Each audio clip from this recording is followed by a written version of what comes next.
Blogtalk Radio.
Hello, welcome to Cosa Nostra Radio.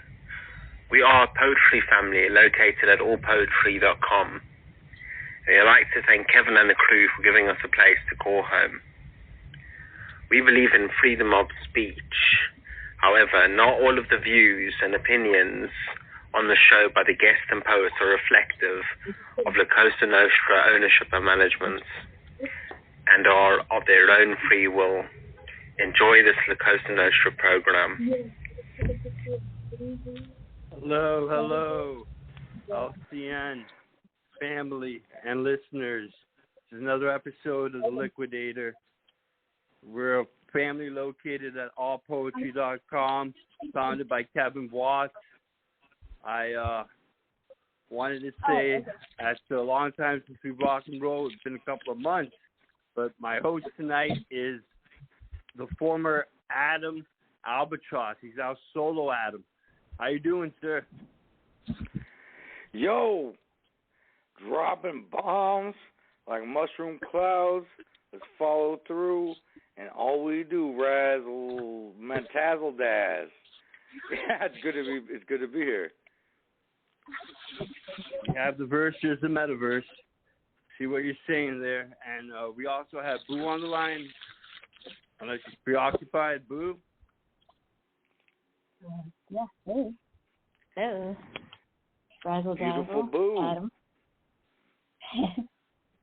Hello, fellas. Hello.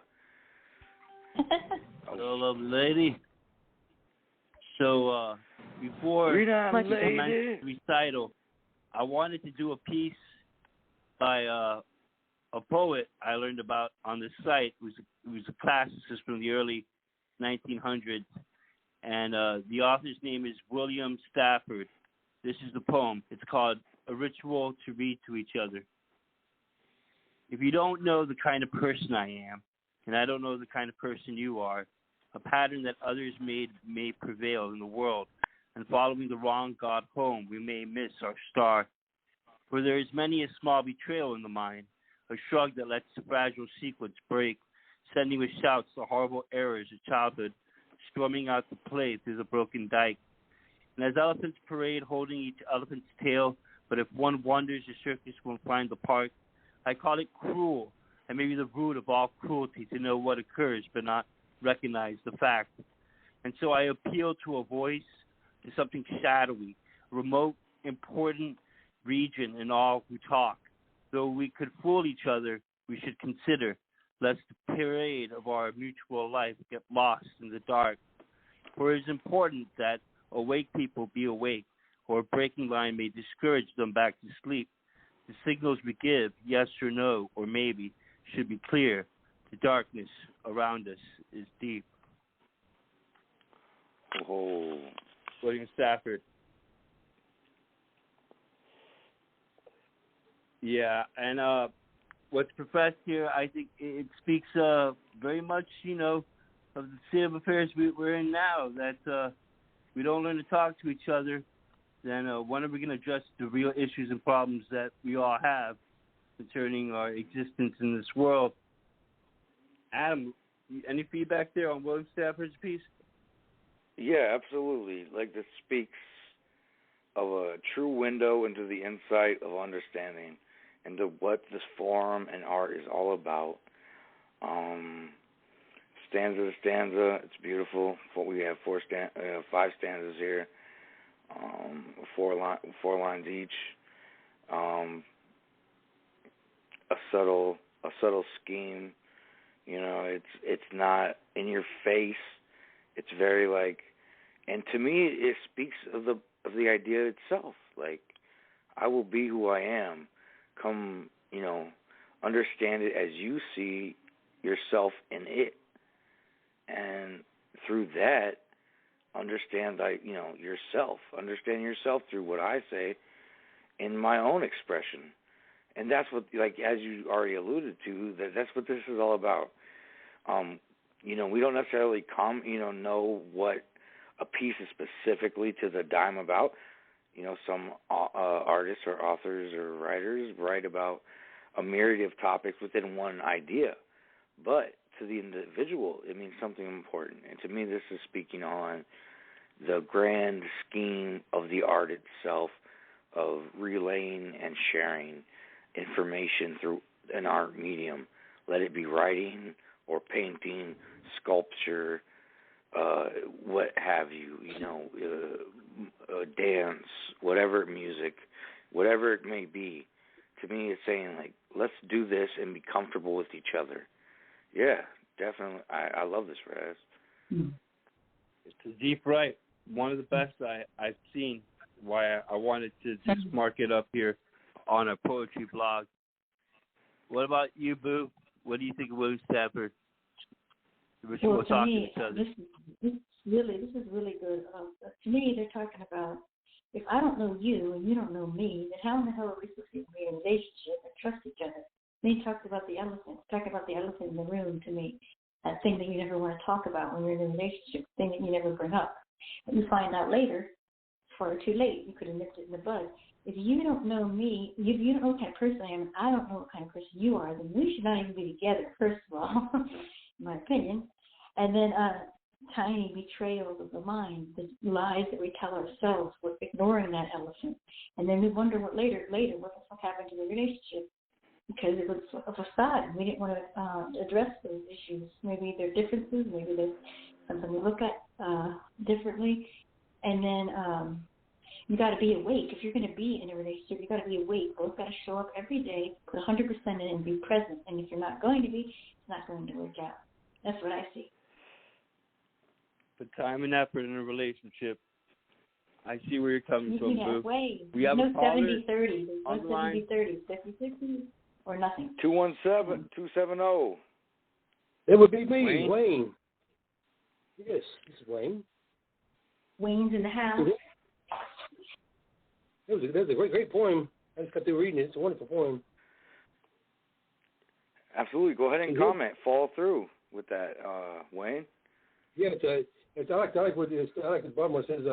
It is important for awake people to be awake, and that has a whole lot of meaning to me. Because there's a lot of people that just go through life and they're brain dead all day long. They don't even look at what's going on. And awake people should be awake. So that's my philosophy exactly. Great poem. Great picker, Razz. Thank you, Wayne. And did you bring us a surprise for tonight? Well, yes, I did, but it's a sound kind, and y'all ain't had time to mess with it. So I put it. I get the Boo, so it's you don't need to play it tonight or next week or something, whatever. Don't get bogged down with it. A couple minutes. I got it. I'll do it. It's me singing, so it's really a treat. I can't sing with nothing. It is a treat. Me singing something else, but I had to do it. So we can later on. Well, Boo's going to work on that while we probably have to do maybe a couple other pieces in the meantime because it can take a little time to upload a spontaneous drop. Yeah, you got to do it. Mine will come late, so mine don't count that much, so go ahead and do what you got to do. Yeah, if you could drop it on the board so that it's easily accessible for us, that would be appreciated. Wayne, of course. I think Boo has it right now. Oh, she's already. Oh, excellent. Thank you. I hope you don't end up as soon as that's ready. Text messenger. Yeah. As soon as that's ready.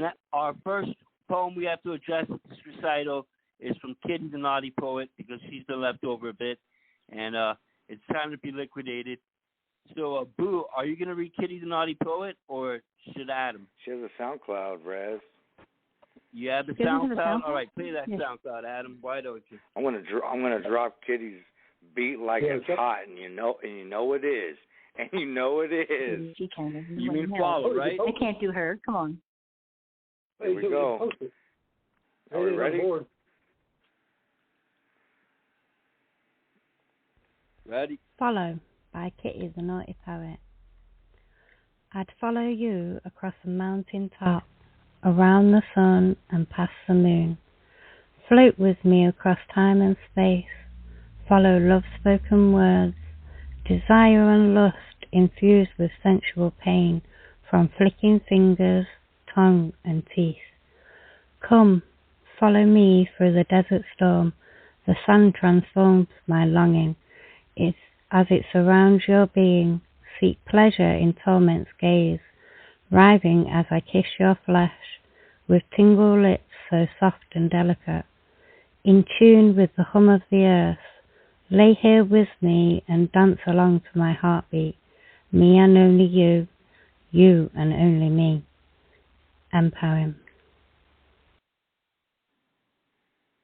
Yeah, and I had written her back, these words are best in whispers where no one can hear the lover's secrets in the coven of the night. Sensational. What do you think of this piece, Wayne? I started reading. I started catching up on it late because I couldn't get one on the board to start with. But she did a good job writing this, and there's a lot of getting close together and personal. It's a real personal poem about you come with me, follow with me. Let's just do this together. It's a nice, cozy poem. It reads real good. It's a good job on this. But it's all about kind of just go together and be together. And it's a soft and good, nice poem. I like it.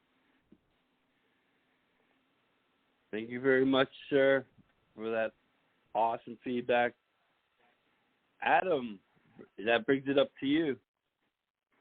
Your take on Kitty the Naughty Poet, Paula?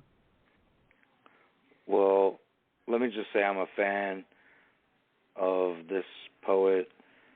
This comes from a different place than I'm used to. Of course, we all of us here on All Poetry that follow her and know her work know of her naughtiness, hence Kitty the Naughty Poet. But here we have a piece of longing, love, and as Wayne touched on, comforting, comfortable. Like it's personal. It's and you feel comforted in this piece. We also have the longing, the pleasure, the sensuality within it.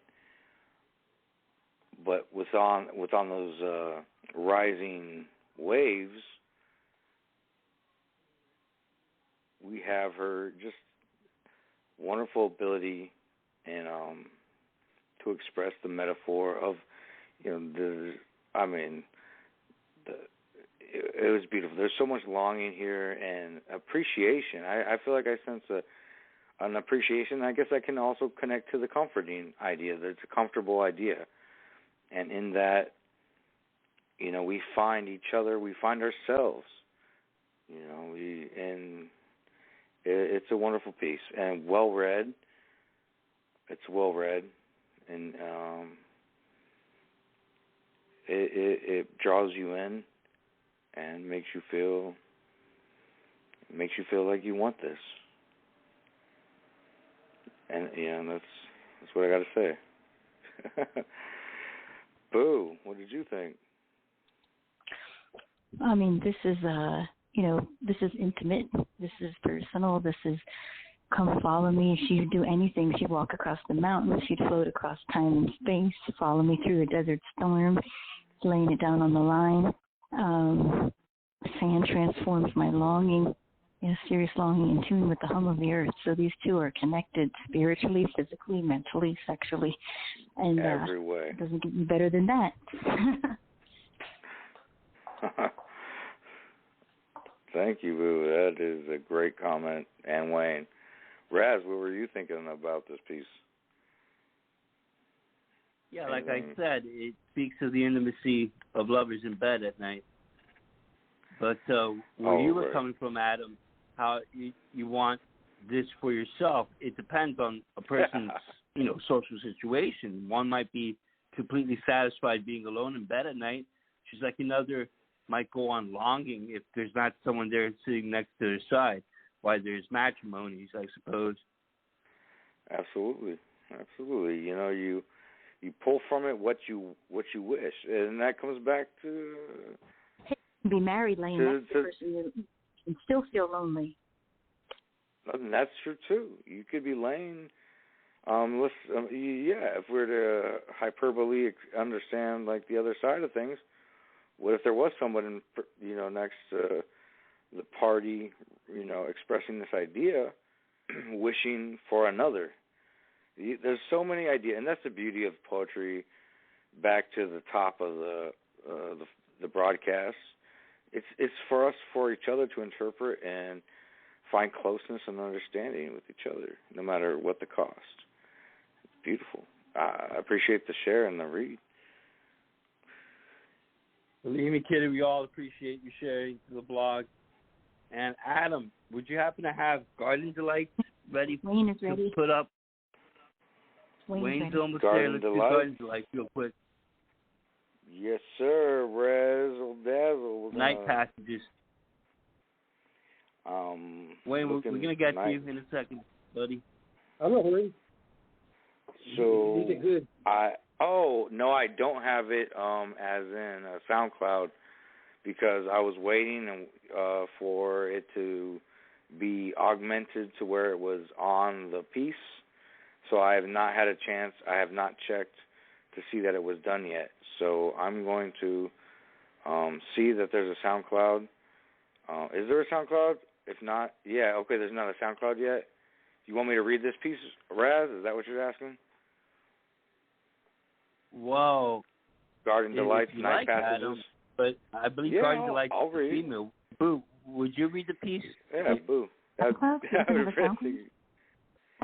She thought she was going to maybe get it in time, but as of right now, there's not a SoundCloud, so apparently she wasn't able to get it done in time.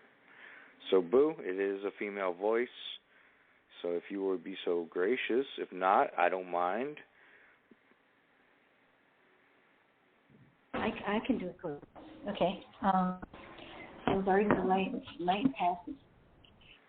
Racy lace formal wear unites filmy greenware. Gossamer thin wings, insufficient for flight. Keeper of night passages, illuminating footsteps. Crisp breezes lightly chill those of warmer blood. Eyes strained to recognize journey's pathway. Heavy mist deposit dribbles, pulling at walkers' feet. Intermittent visits from eve prowlers consume this necessary libation. Those who walk and stalk hide within shadow boxes. Magical heirloom lantern radiates energetic pixie dust. Trees thickened with mist huddle in moisture's jungle, coated in sunless flamingo flowerings, hovering in ghastly supervision. And poem. Whoa, ghastly supervision. Ghostly supervision, but ghastly isn't a German intonation of the word ghost. Yeah, here there's plenty of imagery going on.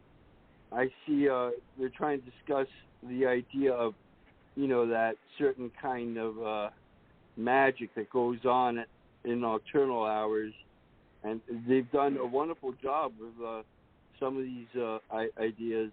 Radiates energetic pixie dust, what you have of the hovering and ghostly supervision, and so that gives you the whole effect that the night is full of wonder and magic and delight. Yes, it's a gracious piece by this poet, Garden Delight. How do you feel about this, Wayne Jen? It's a wonderful poem she has here. It's a great. If you look at the picture, she painted the picture perfectly. She talked about every little aspect of the picture in a way that kind of brought to life. And it's the magic of it all. And she did a great job of this. It's a good job of this. And she did good wording. And to me, I was watching the picture as you read it, and it just told the picture perfectly. Great job of this.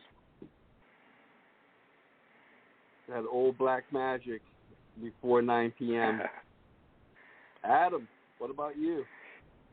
Yeah, this is like the picture painted is absolutely vivid and so wonderfully done. And I guess this could be a brevity, and yeah, I guess so.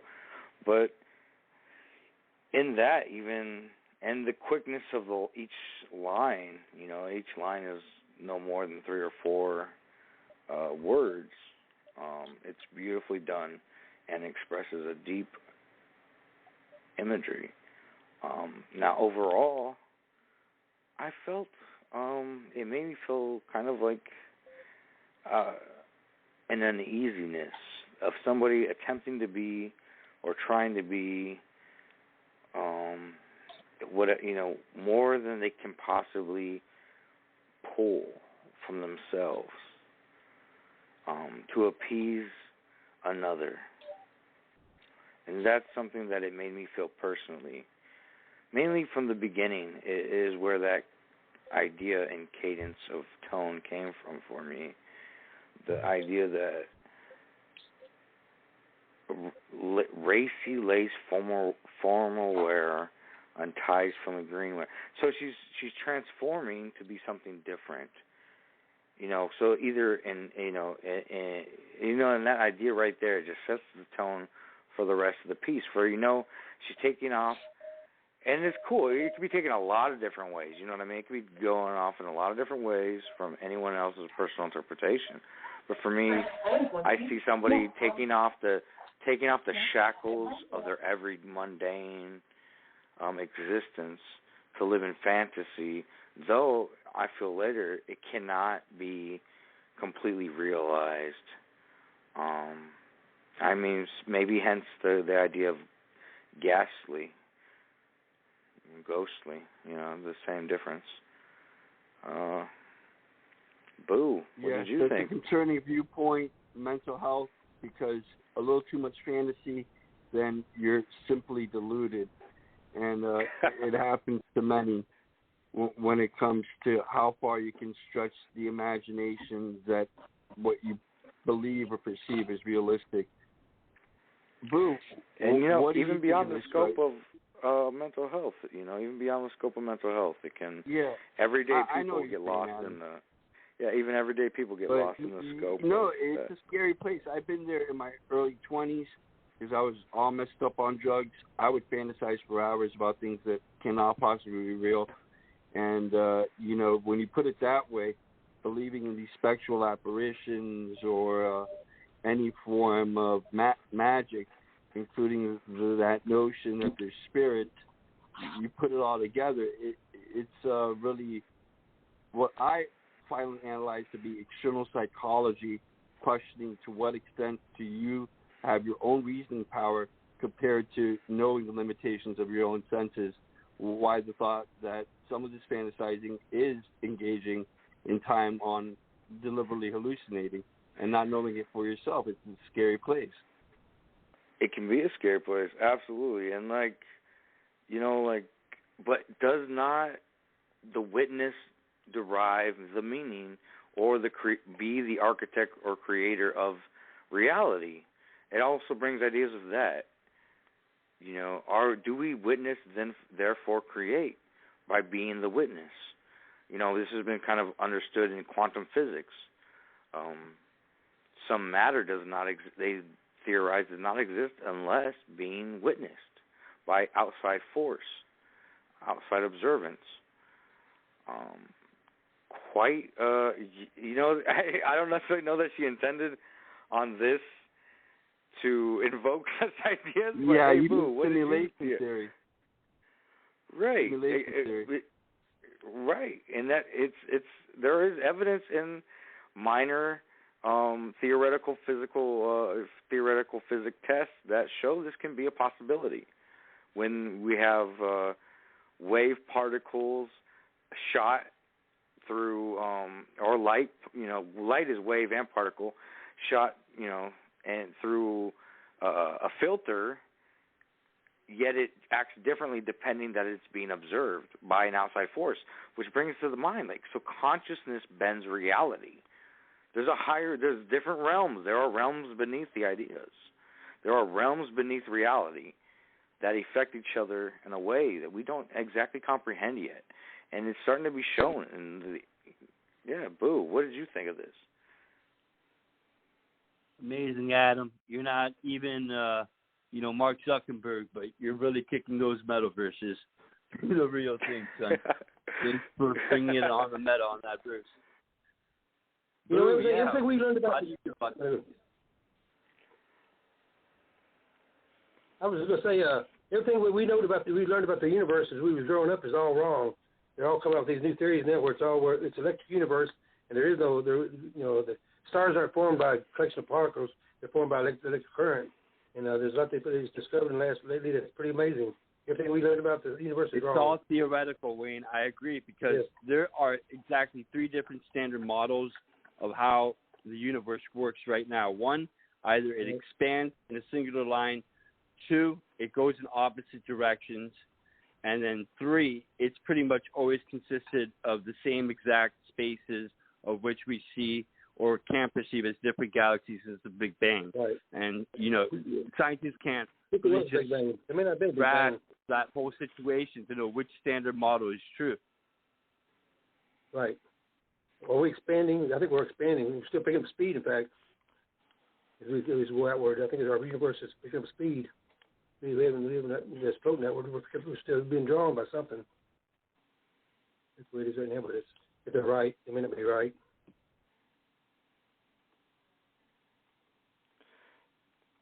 Let's see come back. What? Yeah, she might be occupied. I can further expand upon this idea, or we can move forward. But as Blue happens to come in, we'll give her. We should possibly continue with these rights. There's a whole folder here.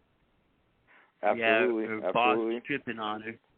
Do you want to jump to another the new boss, SoundCloud boss, the trip, or read? All right, I'm gonna take the floor for Incubus 2, and this piece is called "Lip Service" by Incubus 2.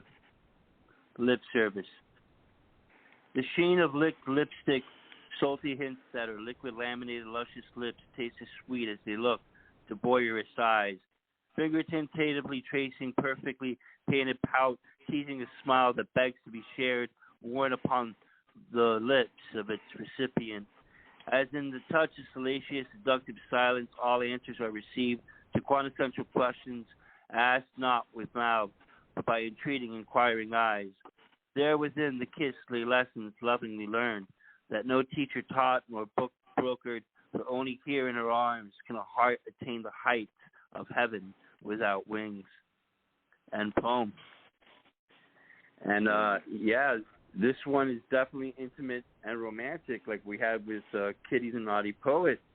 It seems when these lovers, they're in each other's arms, there is not a goddamn thing about the world that affects that level of, physical, spiritual, and emotional satisfaction that they have in each other in this physical way of loving. What do you think, Wade Jen?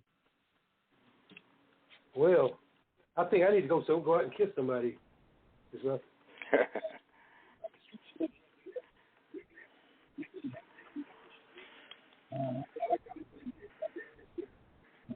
Yeah, I guess I'm looking to kiss somebody too, Wayne. And ask for the group hug. All right. No mistletoe, just kisses. Mistletoes, I'm into toes, so we can go from head to toe if you want. Absolutely. Let's trace the body like a map. By the way, Razz, just so you know, in case you haven't checked the studio, Boo dropped, so she'll probably be calling back soon. And then you also know not to call on her. Yeah, I wasn't sure if you knew she dropped. So I'm just relaying that. I was going to go back and check, but first I was going for the link. Thanks. But yeah. What's your opinion on this? Incubus 2. Yeah, just absolute interesting how you connected them, though they're two different pieces. I find that, but the longing for another leaves that in play, I guess. There's something similar to the idea in that the longing, the want, that nothing could stand in the way, though Incubus's piece is done in a more overt way. His is more, this is how it is right now. And if we were to hark back to Kitty, the Naughty Poet's piece, it'd be, hers is more something that has gone away. So, and within these two, if we're going to twist them together forcibly, we could find something of a juxtaposed idea within the same notion. So we have one is longing for what's gone, one satisfied with what is. It's the same idea. You don't long for what wasn't satisfying. You long for what definitely was. It was, and you don't long for what is. I mean, you do long. I mean, what is, you don't have to long for it, but it is beautiful and it is meaningful and it's present and the purpose of its moment. I thought it was a good piece. Solid. It was a solid, sensual piece. All that is and what was and what will be. Led Zeppelin, or ancient proverb. Good point. All right, Wayne. Boo was working on your SoundCloud. Can you wait a little bit longer until she gets back? I'm no hurry. I'm no hurry. Or maybe if he was willing to read it, that's always an option. That is an option too, right? This is a parody of a song. He's still working on that cloud, so he wants to do it himself. I'm gonna. I hear you. Do my piece real quick, since Sure. I don't really care for that much feedback. Anyways, there's just two of you guys here. You tell me what you think of the poem I submitted for the Liquidator tonight. And I've been reading this over at this program called Clubhouse, and they have live poetry recitals there. Anyone listening want to check that out? The app program's available on all smart Clubhouse. So here's the poem, Hubble Lane. Hubble Lane. Your unique art, like Boswell pornography, subliminal messages of the human condition metamorphosis as a streaking graffiti, looking up the hooker brew for the obituary pages, messenger of death, spatial apparition, the Dutch in the velvet silk bag. Howard Hesseman skips to the head of the class, and the exclusive Vista matrimony is pushed, staff member honor roll ranking. Every time a common taste of a comedian passing, when there's one less burst of laughter heard from the little rascals in theater, back rows. Krypton rock nightlight glow in the dark suburban habitat relishing, the volume peaking accelerated microwaves. National Recruit Corps peddling the false advertisement to promote violence goes on the plotted and scripted American houses. Childhood psychological projection, voice track over eye socket, transformer, sock puck, smack up the Mickey, Hickory Dickory clock stalker, viewway at Lord Ross, Hubble Telescope Lane. Whatever substances are taken, grade D, and non-biodegradable sensitivity prevalent, glyph alkaline, decibel to acetone repulsion, pungency. Kill me now, let Don Juan do her later. Throw me, wow, I am the popular T of the middle letters. Getting lost, record tracking, speed traction. All's well that ends well. All of the tall shadows of the posture branches are giving signs of misdirection. Fraction of a second birth, linear wavelength pathos fracture. Orion high flow, rooftop building, the beauty pageant, downfall is trodden city traffic stall. Irish lady with crazy psychosis causing blue eyes, and the white shawl and winding laces. Pitiful, the sapphire roses perpetuate, condescending mist. Beyond those there rocks, they are as they always were, the primary primal source, completely natural. And poem. Awesome, Razz. Do you want me to go ahead and comment from the top? Yeah, you take the lead when I read. All right. Yeah, I find this a fanciful mix, starting from the concept or idea within which is relatable into a being of you and me, from the personal, from the level of a creature which has, is enabled to do much more than affect its environment, each other, and what it wants or desires. And from there, I see an expanding into possibilities of environment, the nature of thought in the world. So there's a line I thought you said something different, and I thought it was so witty.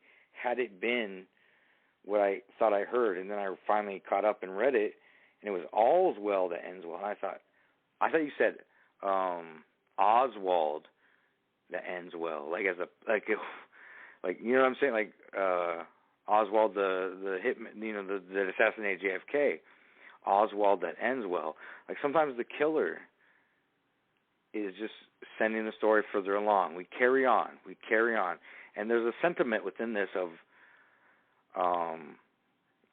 if I let it be and let it go, because there is definitely a disjointed idea of love where I've had you and lost you, but then there's a maturity in the acceptance of that within this piece, and it's kind of a bit like I'm on the outside observing, compartmentalizing my feelings about it. This is how I interpret it, the way I feel about it. It makes me feel like a very mature letting go of another person that could be maybe something of the nature of what I'm going through with my own personal life or something of that nature or whatever. But it's kind of what I feel. There's a very mature take on the ideas of love given through a modernization of metaphor throughout this piece, starting from just individuals connected from the human being level into the whole just principle of the idea of it. I thought this was very good, Razz. And it's such interesting, unique metaphor throughout, and the imagery is uniquely you. I love it. Thank you, sir, for the feedback. Welcome, and Wayne. You were supposed to ask Wayne next, yeah. Yes, as usual, Grant, you got a poem here that talks about enough subjects that I've been studying much when I went to college for 5 years. You know, you got so much knowledge here, a lot here to digest. Every line could be a 3-day conference with what you wrote down here. So kind of the people I had, I'm going to split up my head, but I like sock pucks. I could have made that into something real dirty, and kind of dirty. Now, kill me now, let me let the Don Juan do it later. That is a pretty wild line there too. Yeah. And I like all of it. And, you know, kind of like the way I feel when you're in a Krypton rocks. You know, my Superman power go away. Smack up the Mickey, hickory dickory duck clock. I see the little rascals in the back row. Man, you got it all in here. Great job with the poem. You know, Superman, he can stand it in one form, Krypton Kush. But that's Razz, a whole other subject matter. What he does Razz, with that red cape on weekends when I'm trying to save the world from meteors. Yeah, we have a new caller in the studio. All right. 506. Hello, it's Lady A. Lady A. Nice to hear from you, Lady A. How's You're everybody? my lady. Nice. Oh. So, I didn't originally see you in the topic folder, Lady A, but would you like to share a piece? Yeah, I sent it to Boo. I thought. He's indisposed at the moment. Let me see. Right now, he's occupied somewhere else and wasn't hosting me and Adam, so we need the piece. Lady A. Unless you want to just. Hey Wayne, how are you? I haven't talked to you since I killed you. How are you? I haven't heard from you for a long time. Yeah, it's been a while. I drowned you. The hell with those I Mexico put a piece on the board for everybody to look at. Yeah, you can put the piece on the board and read, Lady A. Okay. Awesome. I see it. So this is called Lobo de Noche, and it's, of course, Lobo is the wolf at night. Isn't it coyote? Oh, I thought coyote. No, I think pretty sure it's a wolf. Okay, so here it goes. I face the world the same as any man. Hopes and dreams reach out in all the lands. Night is a wolf's mouth. Fear rules the night. Sun sets, moon rises. Eerie howls pierce the sky. The shadow at the crossroads, choices, decisions, 2 roads crossing. Shadow stands, scythe in hand, bony hands beckon. Takes but 1 second. What are the hungry heart remembers? What the hungry heart remembers? Starved for affection, designer, death, redemption, teetering on the edge of destruction. Perhaps it is better not to know what is missing. Mortal bird, mortal beast, mortality wounded, mortality sings. Time in the future prepares for our past. Standing at the precipice, fall or resist. Silence into sound. Silent screams, silent tears vomit from this lucid stillness. Screaming ceases, choked by past love's releases. Let go, the beautiful flame. Fading, light flickers, arms reaching fail. He's gone. He isn't coming back. It's done. Sirens from the port signal souls lost at sea. Eerie is the night, weeping widows wail alone.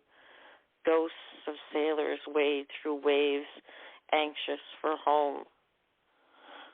The everyday lives we all live, dreaming dreams of colossal size. Reality whispers, shouts, ordinary is your prize. Change the record. Change your mind. Rise. Not much can be said to the past, save learn from the mistakes made. Push forward, push hard, birthing into tomorrow. In the darkest dark, reach for the light, reach for the future. Outside of human living, our spirits speak our names. A tiny portion of gray matter is used in human living. Tap into the spirit world, allow your soul to speak. We live by lost things. In them we believe is happiness. It's just stuff with no meaning. Memories branded. They won't fade, won't fray, and they won't wear away. Beautiful, breakable promises. Sinister grin, evil eye glare. Yellow light, green light, red light flashes. We believe and dissolve into ashes. I tell you still, in the lonely wind, I hear him singing. In peace. Yes, that was fantastic, and there's plenty of content trying to read in this poem. I would say this is a very complicated write. You have it titled Lobo de Noche, that means the wolf of the night. And so when I'm looking at the verses, I'm wondering, is this really the downfall of one party compared to the next, or are you expressing what there is of the wolf, how what they know of the world? There's no material values, there's no real substance, and it's true. Sometimes all a wolf might perceive could be that very howling of the night. So yeah, it was. It's almost like would you like is like a little poem unto itself. What you meant? Yeah. Yeah, kind of, sort of. It blends some, but I think it's kind of each piece. I think is a bit separate than the next. Yet there is a thread tying them all together, if you know what I mean. Yeah. Yeah, you're kind of like bridging a larger formatting from all the different poetry. Yeah. Yeah. Good point. Boo's back in the studio, just so you know. Yeah, your response, Wayne Jen? Yes, good poem. This is a very emotional poem that has a lot of loss and confusion inside of it. It's concerned about what's ahead and also what's around them right now. And then they want to be released from the agony of the past to have a better life, but not sure if the better life exists. Not satisfied with the past, the present, and don't believe it'll be satisfied with the future. There's a lot of uncertainty in this poem. Great job with this poem. There's a lot of emotion in it, and I liked it a whole lot. Good job. Thank you. Thank you, Wayne. All right. Boo, did you catch any of this by Lady A on time while you were gone? Yeah. I was just reading it right now. But, this speaks to, there's a picture of an animal there, but really this is anybody, any human being or any animal. If you're starved for affection and you never get any love or any attention, you're going to dwindle and you're going to fade away. You're going to shrivel up. That's kind of what I see. Because when you're born, you come out fresh, you come out new, and you're not harmed or jaded or scathed yet. But through life's journey, through all the hurt, the pain, little by little, you get chipped away and become less of who you are. Silent screams, silent tears. I like this vomit from lucid stillness. That's pretty cool. Of past love, love's release. To me, it's like serious heartbreak and just sort of like being beat down by the world and things that have happened, and But then at the end, sinister grin, evil glare, yellow light. I tell you still in a lonely wind, I hear him singing. So I believe this is probably for your boyfriend that passed away, and you still want to believe, and you're almost maybe like you're afraid you'll forget him, forget his voice, forget his presence. That happened to me. I don't know if it happened to you, but you become terrified of forgetting who they are. And at the end, it's just like, kind of like you're over it. And I hope to see you soon. I don't know if I'm right, but very beautiful dedication. And, we all get beaten down, and depends, how many times you get beaten down, how much you get up, I think. Great job. Thank you very much. You're welcome. Down so very down long, it looks like up to me, the doors. Good viewpoint, Boo. Adam, your turn. Yeah, and you're both absolutely right. I went to a middle school where we were the Lobos, and I was told it meant the coyotes, but it is, in essence, a timber wolf. Yeah. Wolves. I feel like I'm sick of being stalked by wolves. Sorry, lady. It has nothing to do with you personally, of course. It's just these fucking wolves. Why are they so admired as an idiom of metaphor? A fucking wolf. What is that? What the fuck is a wolf? There's so many more powerful animals, and the only wolf that really matters is the alpha female. The alpha female that runs her pride. Basically, it's a pride. It's a pack. But I don't know. This has nothing personally to do with that. But I'm going to get into what it meant to me. That was all kind of a soliloquy of joke, by the way. That was an anecdotal. Wolves are stalking me, and I'm sick of it. I'm going to turn into a full-on dragon and just fry them. I'm just going to roast them, and it won't even matter. You're a wolf. I'm a fantastical metaphor. So, anyways, so I see here the longing, the hunt of another in the past and in the future. I feel like there's a search here. There's a feeling of what was once is starting to be hungered for again. And can it be? And am I betraying what I felt once upon a time? And throughout, it kind of to me meanders through those thoughts of, I want what I had once before, but I'm seeing a similarity of desire within again. As a wolf hunts and stalks, for an animal like a wolf, what's the difference? A deer is a deer is a deer.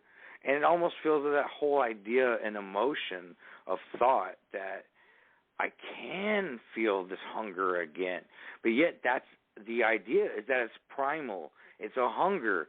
It's not resonating on a spiritual level or a level of love, maybe, if we were going to redirect the personification that this is a human being, right? So we are not animals, and therefore we can understand our emotions and feelings, and anything animalistic, as in lust, for an old feeling coming back through another venue, aka a person that isn't the original person we were talking about from the beginning of the idea, tells me that you have a hold. You're holding on, and it's not fair that I guess contextually in some ways understand some of your story, Lady A, but I see the emotion kind of, in my opinion, from what I feel carried out throughout this whole piece. This whole piece tells me of that. It's three people. If we're going to just simplify it to the most simple, it's three people. It's three people, and we have what was, which was profound, lost, and then the one who is the main character carrying out throughout is feeling that same old feeling again, in a way, but it feels like they're betraying maybe a memory of what has been lost. Through no fate of like it wasn't done through a way of to destroy what was. It's like what was will always exist, and it's kind of creates. Sorry, I'm carrying on here a little bit, so I'm just gonna end my comment. I think I expressed my thought earlier well enough. I'm just caterwauling now, so I'm gonna shut up. No, you're not. But I appreciate what you guys are saying, and partially right. But I think the wolf is a metaphor for fear. When you think of a wolf at night and you're alone and it's howling and it's frightening because it's fear of what you've experienced, what you're experiencing, and what you possibly may experience. And I think that we have choices to make if you go on. We can succumb to whatever our experience is in a negative way or in a positive way. It's all in how we respond to what happens to us. And then it talks about the hungry heart remembers, and the starving for affection, that touches on what you were given with love, and then it's gone, and so now you're like you're at this crossroads, and you think, what is going to happen? I sometimes think I'd rather not have had what I had because now I know what I'm missing, and it's about the choices we make with the shitty deals, the cards that we've been dealt. You either you rise above it or you fall because of it. And I think you're right about. Have you lucky to have it, loved it, and lost it, and never had it? Like that whole thing, kind of. Yeah. And the reality, he's not coming back. Again. Then it goes on when you think about, the first lines, like, let go of the beautiful flame, the sirens from the port, a signal souls lost at sea. But we all have a choice to make, and you have to experience whatever you're experiencing, pain or however it goes. But then there's an offer of, hey, change the record. Change your mind, rise above it. Reach for the light, reach for the future. Tap into the spirit world and allow your soul to speak. Your memories, if you put the box of memorabilia away, it doesn't mean that you'll forget. It won't fade away. The memory will always be there. It's ingrained. And, we have... you have a caution light, you have a go light, and you have a stop light, and those are the choices we have to make in our lives. And then, because ultimately, in the end, we will all dissolve into ashes. We all die, and then in the end, the last piece was just a beautiful. I can still hear his voice, above the din of all the rest of life, and even getting on with life. It's a bit of an abstract piece, but I'm glad that you guys liked it. It was kind of fun to write. Absolutely, love it. Thank you for that awesome poem, Lady A. And to continue with tonight's festivities, Boo, did you manage to upload Wayne Jen's poem? Yeah, a long time ago. Yeah, it's in the. That's ready to go. The date. This is a parody, a Pink Floyd parody, and when I got through writing it, I liked it enough to where I tried to get CL17 to record it, and he said he would when he got time because he liked it too. So I couldn't wait, so I went ahead and sung it myself. And I can't sing with the shit, but anyway, you'll hear it. Yeah, but you hear my parody for fun. Someone play the SoundCloud, please. Right. I don't have it right in front of me. I'm trying to put in the. I'm trying to write. It's called Totally Dumb Parody. I think Wayne's being pretty sarcastic there. How can you be a parody and totally dumb at the same time? Wait. Just a sec. I'm ready to play it. Here it comes. Here it comes. Here comes the Wayne. Oh no.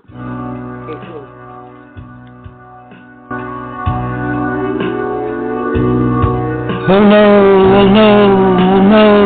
no, is there anyone who cares?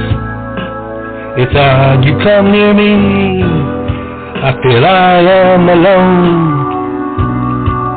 Tell me how, with COVID I came down. This virus is insane, will I ever have taste again? Kick back, Let me use the bathroom first. Hate the needle tracks. Cover up with long sleeve shirts. There is no cure I am receiving. With a weakened grip, I joke about my surviving.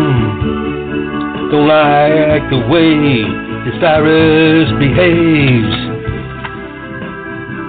My hips move, but I can't tell that I'm swaying.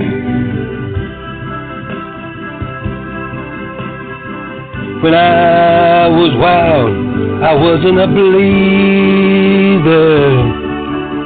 Hung out in old sailor saloons. But then I found my very best old friend. I can't expect my friend to lend a hand. No longer give a damn. I feel I've become totally dumb. Play it, Wayne.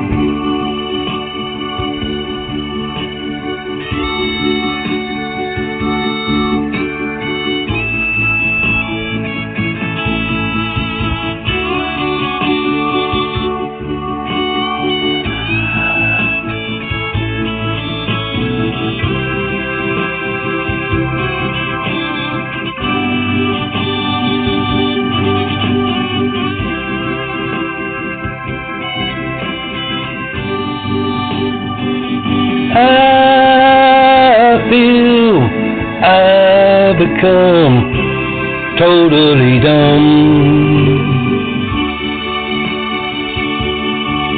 I say, I need my medicine quick. There'll be no more with the needle you can stick. Can I throw up with this virus? No, I could. If I die, tell everyone you know I couldn't get my nose to blow. There is no cure I am receiving. With a weakened grip, I joke about my surviving. Don't like the way this virus behaves.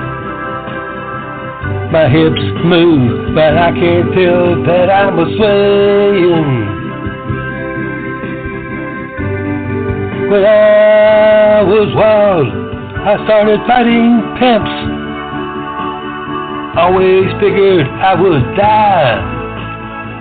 I've been a cook, but I was wrong. I could have been a singer by now, been well known. I could have sung a song.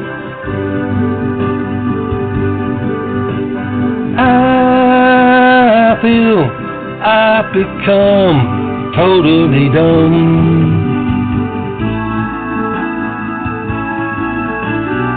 The end?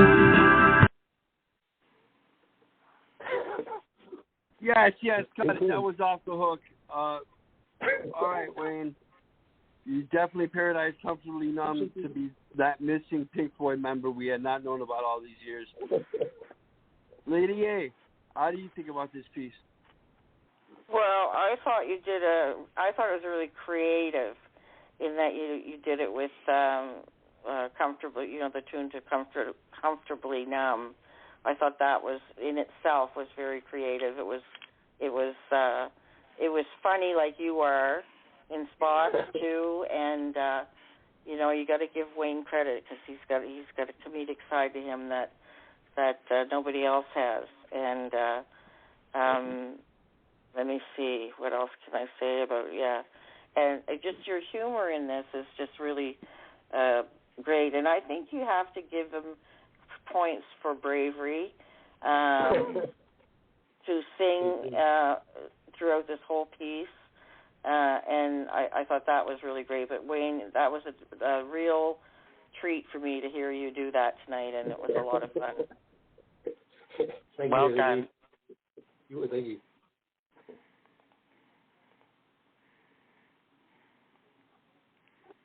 All right, Adam, you're going to tackle this with Comfortably Numb, the new version?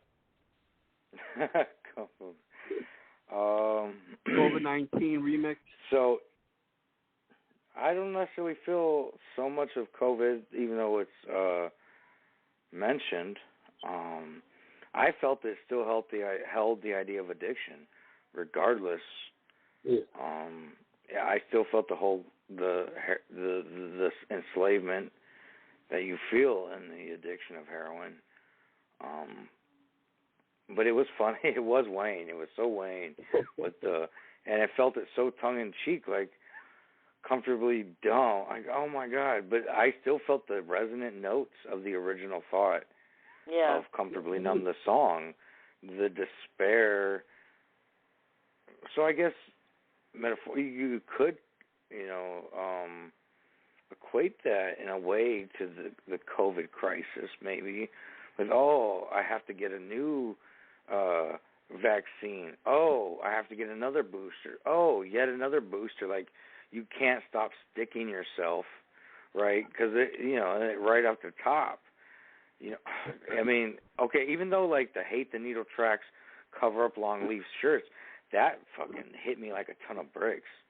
Because I've done, I've worn the long sleeve shirts to cover up the train tracks. So this was real. I know, I get it's a comedic piece, but I feel like it's tongue in cheek, and it holds a reality within the comedy.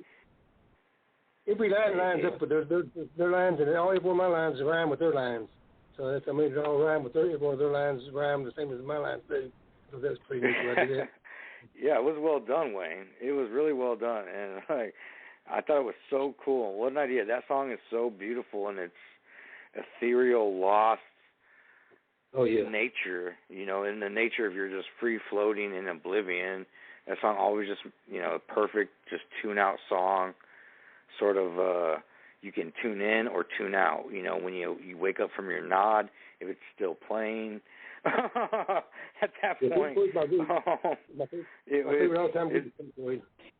it's a good piece. You're wearing flannel in August, long sleeve flannel in August. That's a big one.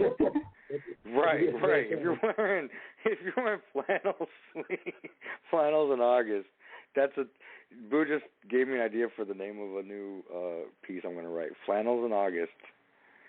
But yeah, Wayne, totally great parody. And yeah, what nuts on Wayne. Wayne had, we all know Wayne's got these machine gun nuts. Gonna just come at. He's brave, yes, and you know what? I appreciate this. I appreciate because it does take some bravery. It takes a hell of a lot of courage, and bravery. Because these are actually, it takes a lot, man, to get the. Yeah, Roger Waters is a Nobel Peace Prize winner, Wayne, and you called his work, stupidity. So it shows a lot of Albert Einstein said, you know what I mean? Like, if you do the same thing over and over and expect different results, right, you're insane, which could be also equated with stupid. I don't know. Yeah, great piece. Thank you. All right, before Boo comments, we have a call in the studio. Speak up. Hey, how's everyone doing tonight? Silky smooth. How you doing tonight, Silk? Hi, Silky. We're having our usual recital here at the Liquidator. Yeah, that's awesome. Did you catch Wayne's parody of Comfortably Numb, the COVID-19? I caught like the last couple words of it. I must go back and listen. All right. Cool. Boo, you want to have the last say on this piece? And you're going to go next on the floor. Totally dumb. It's so funny. Totally dumb. It's just funny. And I agree. You got to have some balls to sing on the radio because I would never do it. You matched it so well with the song. And you just went for it. You didn't even care. You didn't try to make it something it's not. You didn't try to make a Grammy winner. It's just there is no cure. I'm receiving with a weakened grip. Joked about my survive and don't like the way the virus behaves. my hips move, but I can't tell them sway. And I know you had COVID. You were down with it for a while. Maybe some of that's from your own experience, you know. And it hit you worse than I think you thought it would. And I know you were gone longer than you thought it would. So you probably hate the culture at this point. I didn't use no needles though. Yeah. And then I said I started fighting pimps. Always figured I would die. That's funny too. It's funny. This is typically you, but so creative and so unique and very ballsy to sing. Thought you did an awesome job. You've come a long way, my friend. Thank you, Darren. I enjoyed it. I had a good time with it. You could tell. That's good. Super fantastic. Boo, you have the floor next. Your poem's on the board. Okay, this is called Reconstructed Rainbows. I like this. The art of longing passionately personified, painting on pristine paper through the years.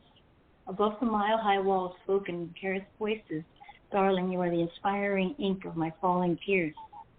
Would willingly climb mountains and swim oceans, tread barefoot through burning coals of tradition, to spend just a single day with mysterious muse, every aching mile worth the pain of the expedition. A smile whose bewilderment and reverence, neglected hands yearning to know more about, the refreshing drops of cathartic crystalline rain in the middle of a scorching summer drought. Trace your fingers along the abandoned skyline, sheer existence is like brilliant cosmic art. Connecting the dots of my deep admiration transcends the chains of an unconditional heart. Call out my name in a safe, congenial place, one that together we call our shared home. Witness the denim blue horizons coruscate the meaning of feeling previously unknown. Simply release all the prior resentment drowning in the past bitter undertows. Let go of expectations and fear, place where trust reconstructs rainbows. Purposeful piano notes echoing divinity, lover asked the question, will you marry me? Realizing all along that he was the remedy. Pray never awake from this romantic reverie. End poem. Yes, definitely. This, like what we had with Kitty, the Naughty Poet tonight, I think of this too. It just makes you want to be that in love. Excellent love poetry, Boo. What's your take on this piece, Lady A? You got married too, I should say, with Kate Steps for Peggy got married to for Stephen K.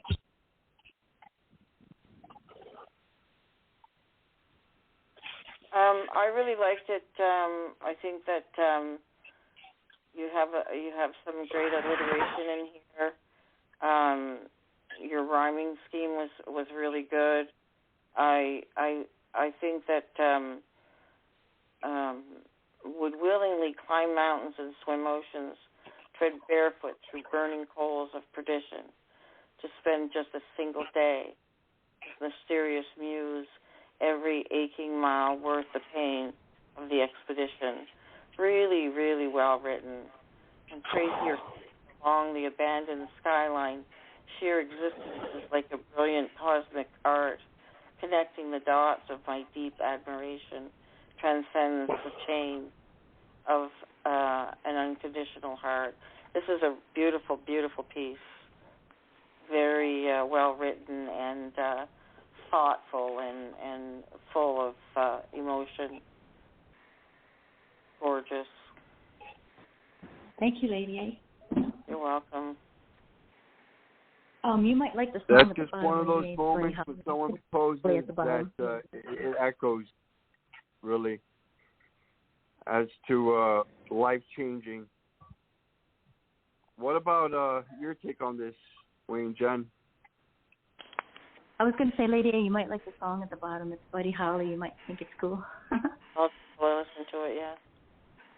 I think it's a wonderful point about a point about someone who understands your total being and how they inspire you and when they're just for the presence. And it's it's a love poem for sure. And it's a person you're in love with has a great power of inspiration over you. And and he does a good job of inspiring you too. It makes you tick better. So it's a great good poem. I enjoyed it all the way through. And good read. I like the poem. Thank you, Wayne. I wish it was me. Perfect. And Silk, what's your perspective? Yeah, I thought this was a beautiful piece, Boo. It had a lot of kind of like wisdom, I think, woven throughout that you learn going through relationships at times, especially we were talking about the second to last stanza, to simply release all the prior resentment, drowning in the past bitter undertows, let go of expectations and the fear, place where trust reconstructs rainbows. I love that rhyme there, too, undertows and rainbows. That's just, I'd never think to rhyme those two words together.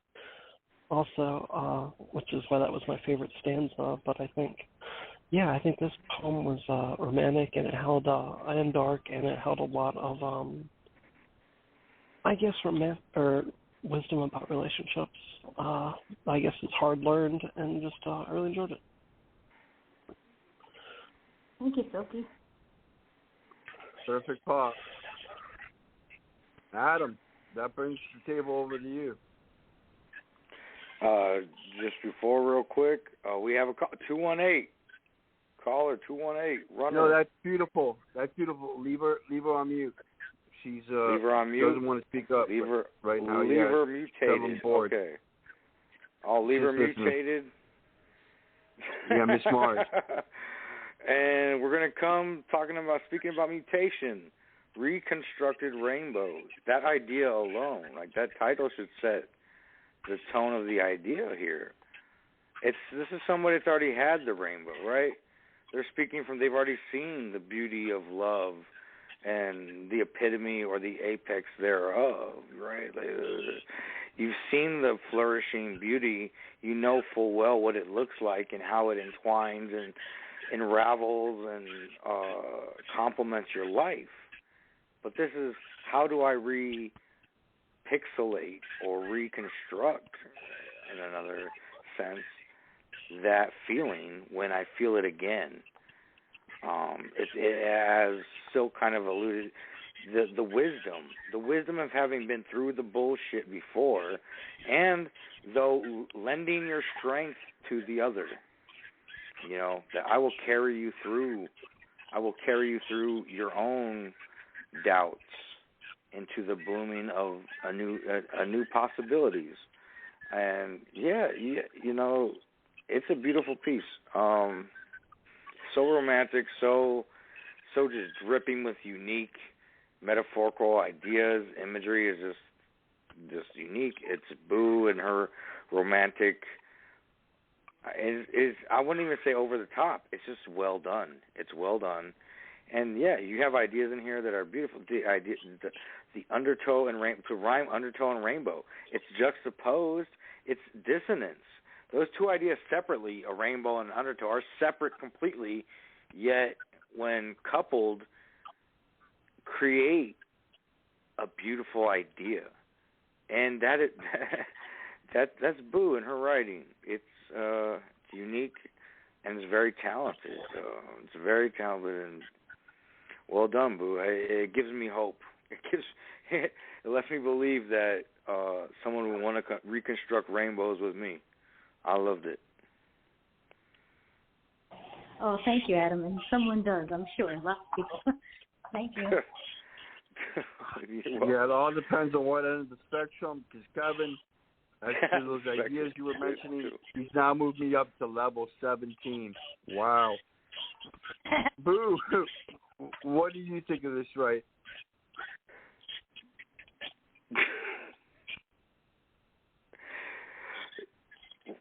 Razz, did you just call on Boo to comment on her own piece? Yeah. I think so. Are you going to tell us what you mean? Are you going to explain to us what you were trying to say? Or we have to guess? It's just the prompt from Peggy Sue? It was like Peggy Sue got married, like originally the song for Stephen and Kay, and then I just took those feelings and my own and put them together, and that's why he's asking her to marry him and all that stuff. And I love that movie too. You know, to me, it's what a relationship should be about: give and get, give and take. You know, both have to show up every day, put 100%, and want to be there. Just trying to hear it from the author's own note of why they had written the work. I had not intended any form of offense, Mrslilboo. No problem. Don't worry, Raz. Oh, of course, Razz. So, did you bring anything tonight, pal? Yeah, I got a poem. So, you guys want me to read it? The board is locked, but if you want to put it on the board, well, I'll read along with the poetry you're presenting. Drape me in your shadow, Silk. Come on, bring the heat. Bring the heat tonight. Please. Actually, I got something dark again. He brings the heat no matter what heat. Dark, but I want... Yeah, you're right, Boo. Boo's right. He brings the heat. Some of that dark cyberpunk or fiction. That Robert Heinlein maneuver. I don't do Central all the time. I gotta mix it up here and there.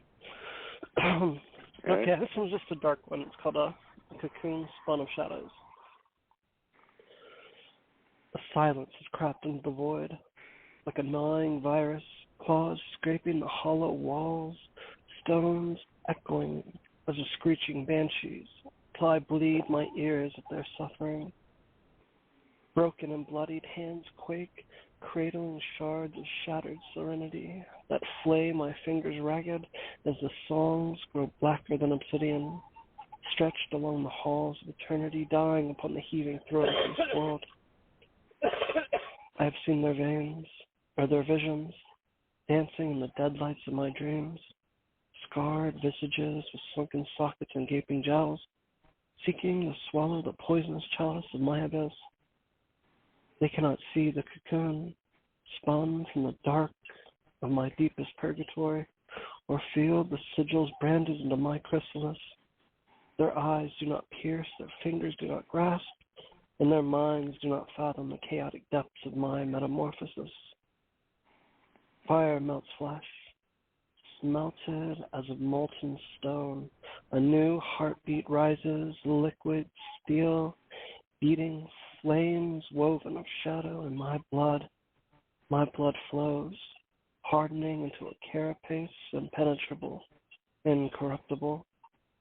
Where lesser gods weep in woe, as my gaze falls upon oblivion, will I glut upon the nether, till I feel nothing but the cold. From home. Oh, boy. Oh, yeah. Here, just trying to imagine this for itself. You have these hive states with the cocoons, and they're breaking up, and the connection is fantasy, death, depression. I see with a subgenre. So you're portraying a scene where someone is having some form of psychological breakdown, yet at the same time, what is the source of the hives? And that really makes it all that more of an artistic touch of darkness. Lady A, what do you think of Silk's piece? Well, I love Silk's dark writing, and this is to me it can be eerie, but even if it's dark and there's no love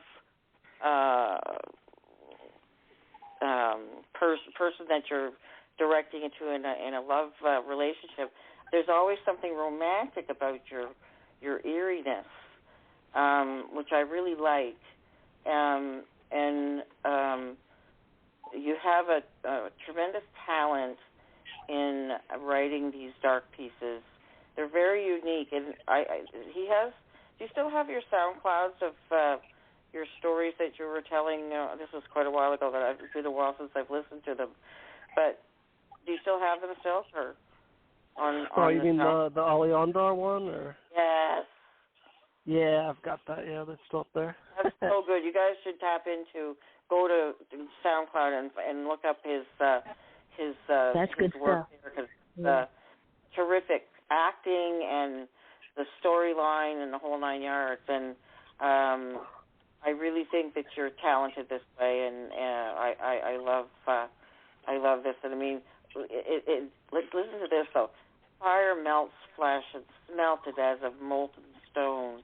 A new heartbeat rises, liquid steel, beating flames woven of shadow, and my blood flows, hardening into carapace, impenetrable, incorruptible. It's a brilliant piece. But you know, I hope you plan to publish some of your stuff because it's very unique. I don't think I've read anybody else that writes like you. And there's you know, a few of us out there, and I don't really include myself in that, but there's a few poets out there who are entirely unique, and you're one of them. Well, thank you, Lydia. I try to be unique. It's one thing I try to always do. Oh, you are for sure. I remember when you first came to the radio, and then all of a sudden it exploded into this brilliant writer who I think you sat on it for quite a while. You didn't really, you know, go to your full potential when you first joined All Poetry, but holy guacamole, yeah, you're a great writer. Well, thanks, Andrea. I appreciate it. You're more than welcome.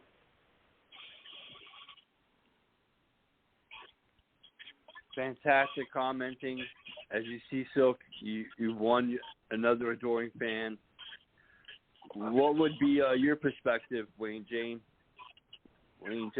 Well, I think it's a wonderful poem. So I got it's sad outlook on what's coming to mankind. It sounds like to me you did walk away with describing the terror and the. I don't think man has a chance in this poem. I don't think mankind has a chance with this thing. And it's I like the way it did it when he said, "Well, that's our gods weep in woe." It's a sad day for mankind, and it's a bad thing coming at us. And you did a great job describing it and put a lot of emotion in it and terror in it. I enjoyed it a whole lot. Great job with this. Thanks, man. I appreciate it, man. Yeah, that's definitely like one of those paintings out of Stephen King's The Dark Tower. But a whole other score for you, Silk. And that takes our commenting over to, I believe, Adam? Yes. Give me. I will rip apart those shadows with a bursting light. Okay, anyways. Silk is Silk. All right? Let's get that. He is one of a kind. He is one and the only. His writing is fiction with how can I express this thought I feel within myself? His writing is a novel within poetry, written in brevity. How can you express such feelings so quickly and easily with so little words? Takes masterful ability, Silk. You hear what I'm saying? Yeah. You hear what I'm saying? Yeah, that's exactly how you do this. And then when we have the treat, and the absolute treat of hearing you read them, it further accentuates and brings to life the ideas therein, and you can't help but feel you just read a chapter of a novel, though you read a 36-line poem, right? And I just felt like I read a chapter of a book, you know, or maybe several chapters. You're writing in this poem in particular. It does bring about, it touches home to me personally in thoughts of like, I felt suicide strong in this. I felt it very profoundly. That's my take on it. And that beautiful idea of using the metamorphosis of the transition from creature to cocoon, and then carried on through the whole process of evolution. But sadly, the evolution is to kill yourself. I felt, in my own opinion, it felt like that's how I felt about it, and it destroyed me inside. It destroyed me, man. I really felt this. I felt it in a lot of ways, and it was. But your writing was eloquent and just. I wish I would have. Well, I haven't been here that long to begin with, so I'm lucky enough to get Silk at his crescendo. Like, and I know it's just gonna continue to rise. You know, I don't even want to say crescendo. You know, it doesn't give you justice because you're nothing but crescendo. You're nothing but the orgasm. Silk is all orgasm all the time. There we go. That's funny. Oh, well, stop actually. There we go. Thank you. I wasn't going completely for suicide. It was more like getting close to that point, broken down, but then coming back stronger but darker, I guess. Well, sometimes I guess you get, if you get broken, you come back stronger, but you also come back a little darker, a little bit more cynical, a little bit more, I guess like a little that. Wiser, maybe. A little darker, a little wiser, a little a little more a little more. Okay, yeah, I see that, but I'm glad that I kind of caught some of the idea therein, and you were, so that helps you probably understand that you conveyed it, because you did. I think it was well conveyed. It was masterful. Okay, Razz. Yeah, I can't save you on that one, buddy. I don't think of males when they're actually having orgasms, but you want to flip it around in the opposite sex, maybe there'll be some salvation in discussion. Laughing Soul, you're in the studio. How you doing, honey? I'm waking up to orgasms. What the fuck is this? You're breaking up. The line's scattering a bit. I thought this was a poetry show. Have I dialed the wrong number? Hey guys, hi Razz. I think you got her attention talking about my orgasms. I'm sorry? Hey, I think Razz got her attention talking about male orgasms. I'm sorry, I can't understand. He loves me. Never mind, Mrs. Soul. Is there any way you can clear the connection line over there? Okay, I'm listening. I'm still so stunned because I'm still waking up. Could maybe call back real quick. Just hang up and call back. Yeah, my voice is not clear, right? Who's here? We have Lady A, Wayne Jen, Silk Black Rose.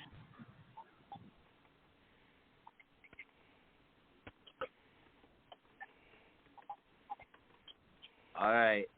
So while Laughing Soul is calling back, Adam, could you grab the SoundCloud for Sala? We promised that we would do on every show while she's gone a piece for her. So her memory is still here at the recital. You have a SoundCloud? Can I comment for Sophie? Let Boo comment? Yeah. Boo, give it a hit before we do Sala. Hit it. Yeah. Don't quit it. Well, I think there's the front page because it's the wording, the vocabulary, all of it is just, well, I see a lot of hurt and damage, like you said. I think that's why you say the cocoon, because in the shadows, in that cocoon, you're safe. That's your safe place, and you've been broken and hurt. And this is just another like notch to get broken and hurt, and you're bloody and battered and hurt and scarred and everything, so you feel safer in the abyss of the shadows. But I like this part: scarred, sunken sockets and gaping jowls, seeking to swallow the poisonous chalice of my idea. Whoa, that's hardcore. I mean, everybody else is right, nobody writes like you. They wish they could, and you got your own style, and you get better all the time. I think it's really, really great. I'm going to nominate this one, and hopefully it's fixed. I feature Dark Death, Depression, Fantasy. Yeah, you rock, Silk. Well, thank you, Boo. You rock too. Everybody here rocks. Yay, we all rock. To the poet. Jamming out with the clown out. All right. You have that SoundCloud for Sala, Adam? Absolutely. I'm ready to drop it anytime. Are we ready? Press play. Ready? Yeah. Here it comes. 1, 2, 1, 2, 3, 4. I left one. Un beau rêve me suivit. A beautiful dream followed me.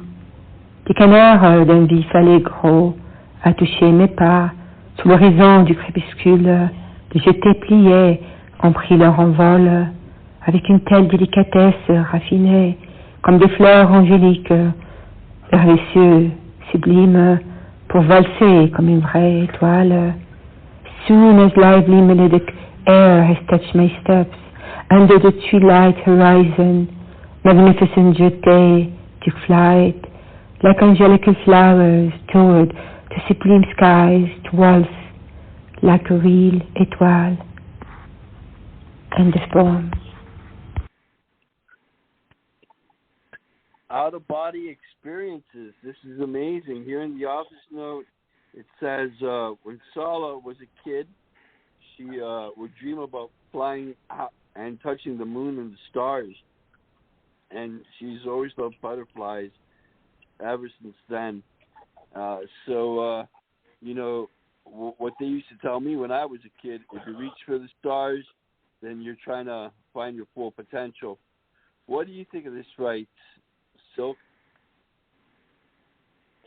Yeah, I love it. It's a beautiful little brevity, just so full of imagination, love, and a kind of like mythic or mystic, cosmic almost feel. I thought to the what she's talking here about, especially how she's at the beginning. As soon as lively melodic air has touched my steps under the twilight horizon, and I mean I could just read the whole thing. It's a little brevity, but I don't want to steal all of it. But I thought it was a very beautiful little brevity, like I said, and Sawa always writes so romantically and with like a always a touch of wonder too to all of her pieces. Yeah, I loved it.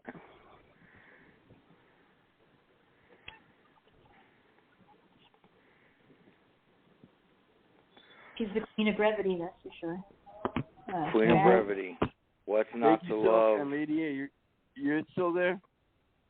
Yes. Hello? Yes. Yeah, I am.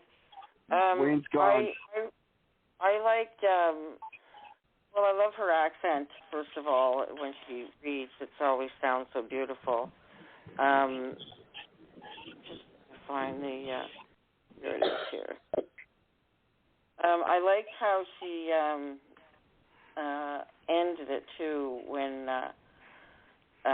She's talking about ballet, and I do believe that she danced ballet herself, I do believe.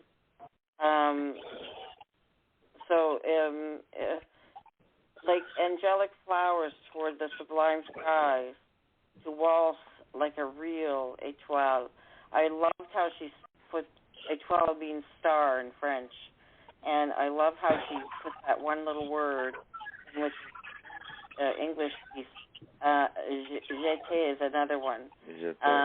So I thought that those both were placed in a lovely spot, and to polish off this already lovely piece.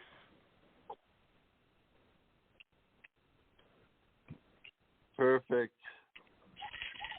So next to comment, we did Silk, Lady A, and the whole studio is full.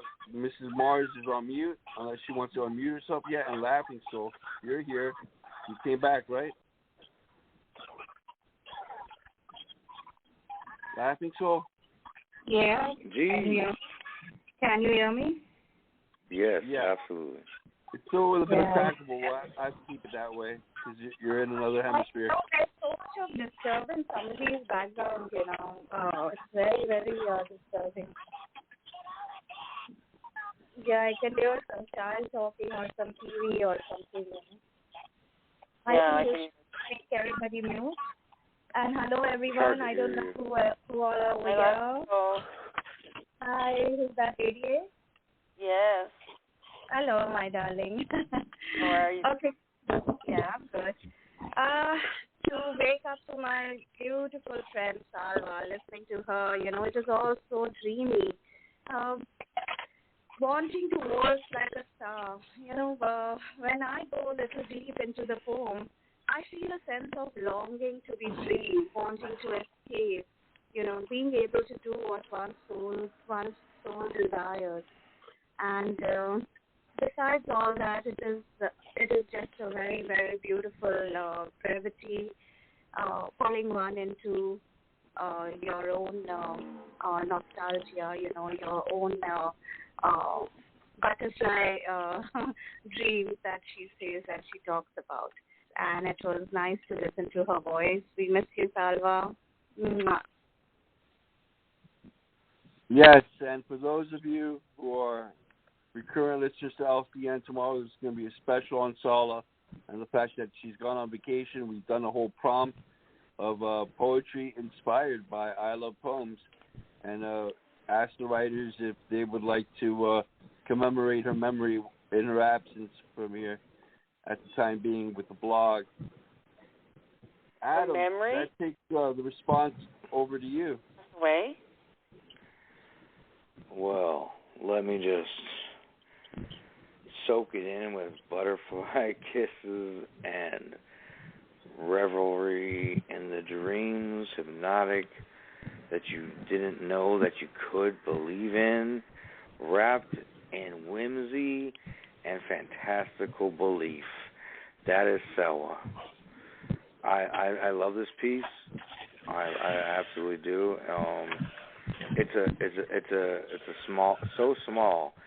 She uses two words of her inherent French idea within the idea of dance. In this brevity, even in the English translation, it still works. We have je te sais, which means to jump and to jump into in the middle of the dance. If it were ballet or something of the dance nature, to jump in with and then we go further through, and we have I don't know this word in French at all, and I don't even think I can BS it. Étoile. Étoile? Étoile, maybe? Yeah, okay. Étoile, the principle of a dancer in a ballet company in a star pattern in the shape of a star. This is a beautiful idea. She strings in these thoughts fancifully of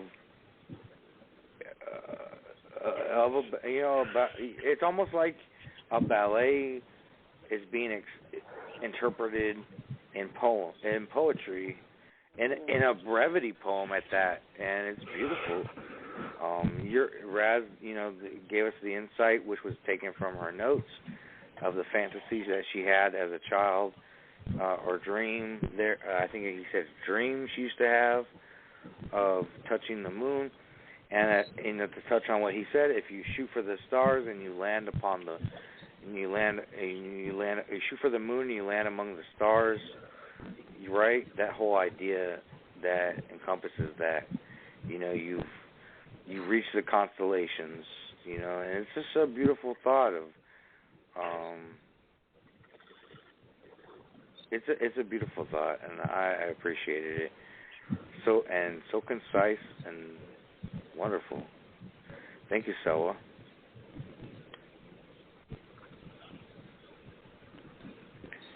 And that's the end of my comment. We have Mrs. Mars now. I think she says she's allowed to come on the line. I'm going to unmute her. Okay, I'll Mrs. unmute Mars, her. are you there? Yeah. Oh, hello. Blade. Hey, Blade. How's it going tonight? It's a rumbling. It's a rumbling in the ocean of the guts of emotion, and I know you're going to bring the absolute inability to put the finger in the dam. Yeah, in other words, we're liquidating all the assets, but you can keep the properties. Just kidding, Miss Mars. Well, we always know the liquid is harder to... Oh, man. Ew. Sorry. Mrs. Mars, did you have a right you wanted to share tonight? Because you've been in the studio for a while on mute. Yeah. I'm still trying to decide if I want to read my beautiful poem or if I should read one that is, as of yet, unpublished. Unpublished. All right. If you're gonna be If you can put that on the board for us to follow along, that would be fantastic, Mrs. Mars. And you have the floor.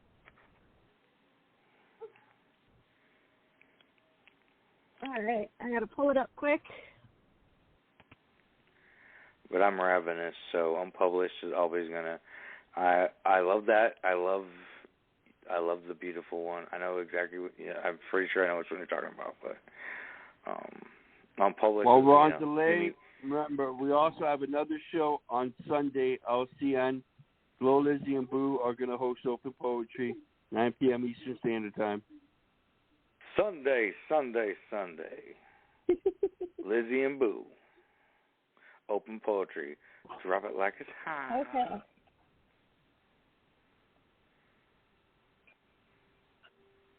I've got the link. I just have to paste it. Show it to the moon. I'm chomping at the bit.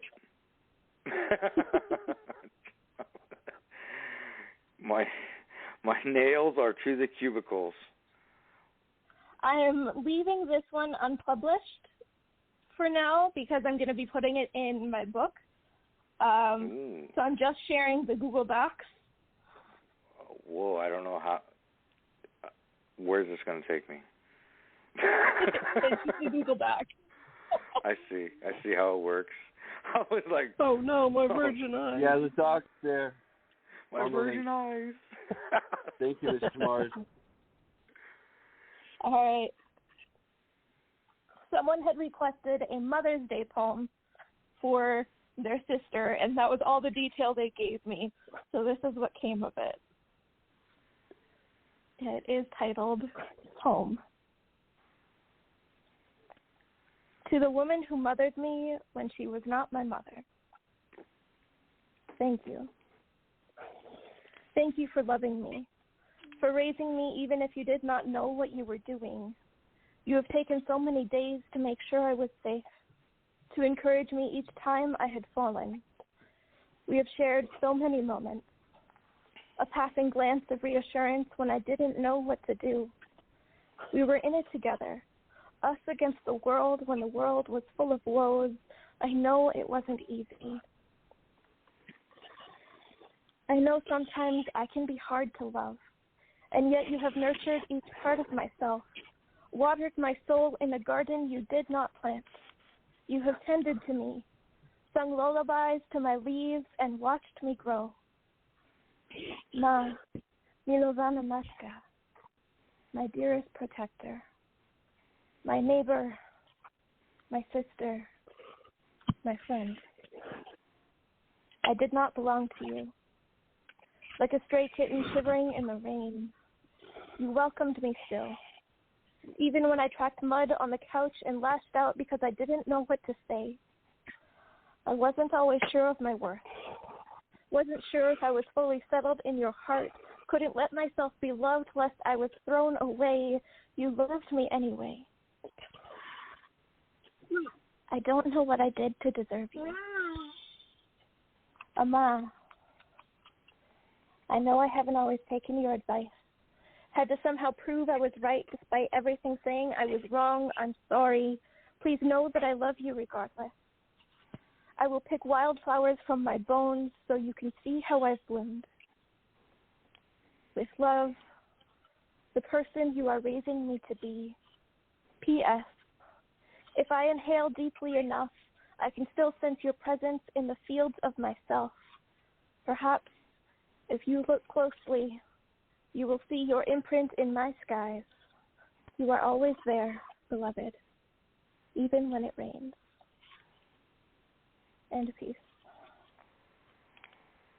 Definitely one of those touching pieces of, I would assume, a family member who always had looked out for you since birth. I see the word mother, but I think of a kind of aunt or even a grandmother that had played the role of the original biological figure, and their memory is definitely deep here. But that would be my perspective. What do you think about this piece, Mr. That's Soul? exactly what it is, pretty much.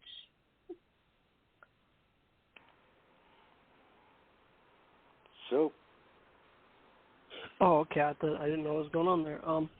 I totally dug this. I thought it was a beautiful, beautifully written piece, and I'm sure the lady you wrote it for probably loved it, and I'm sure the person, or I'm guessing a stepmother or a mother figure, I'm sure they loved it even more.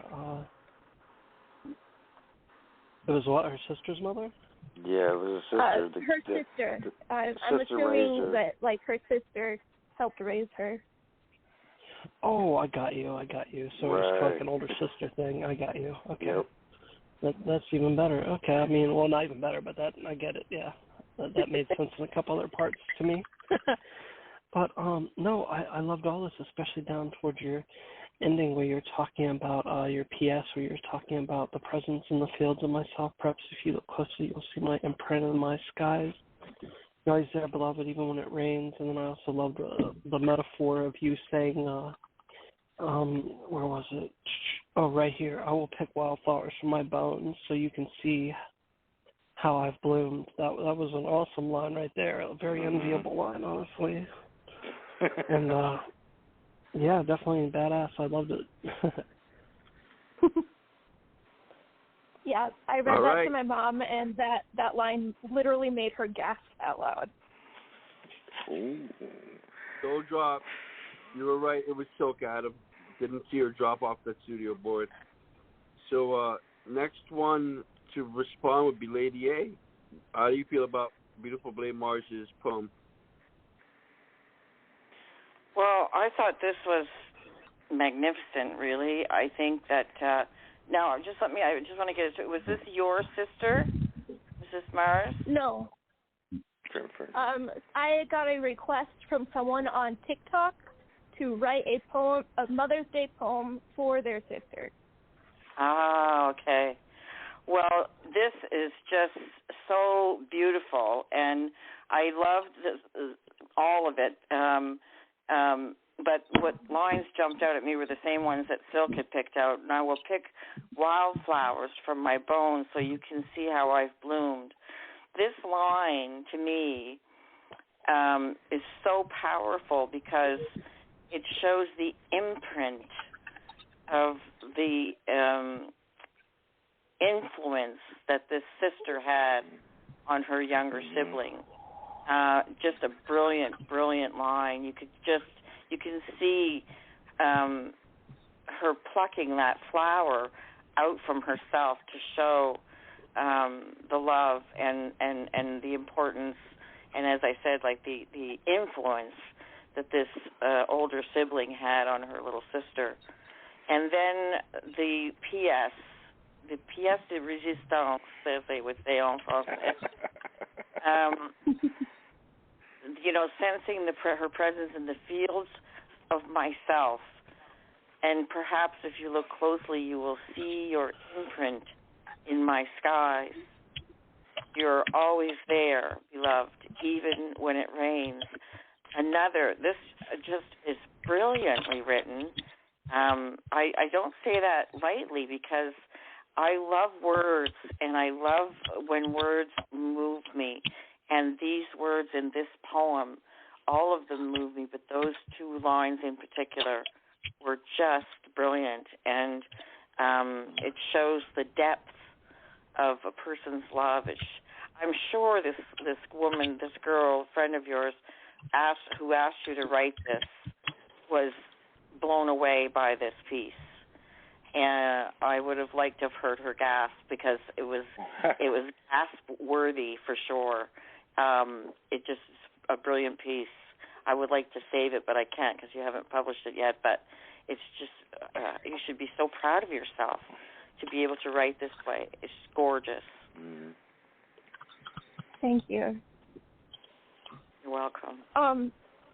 So for anybody wondering, Ma Milovana Matka is check for my beloved mother. Oh. Okay.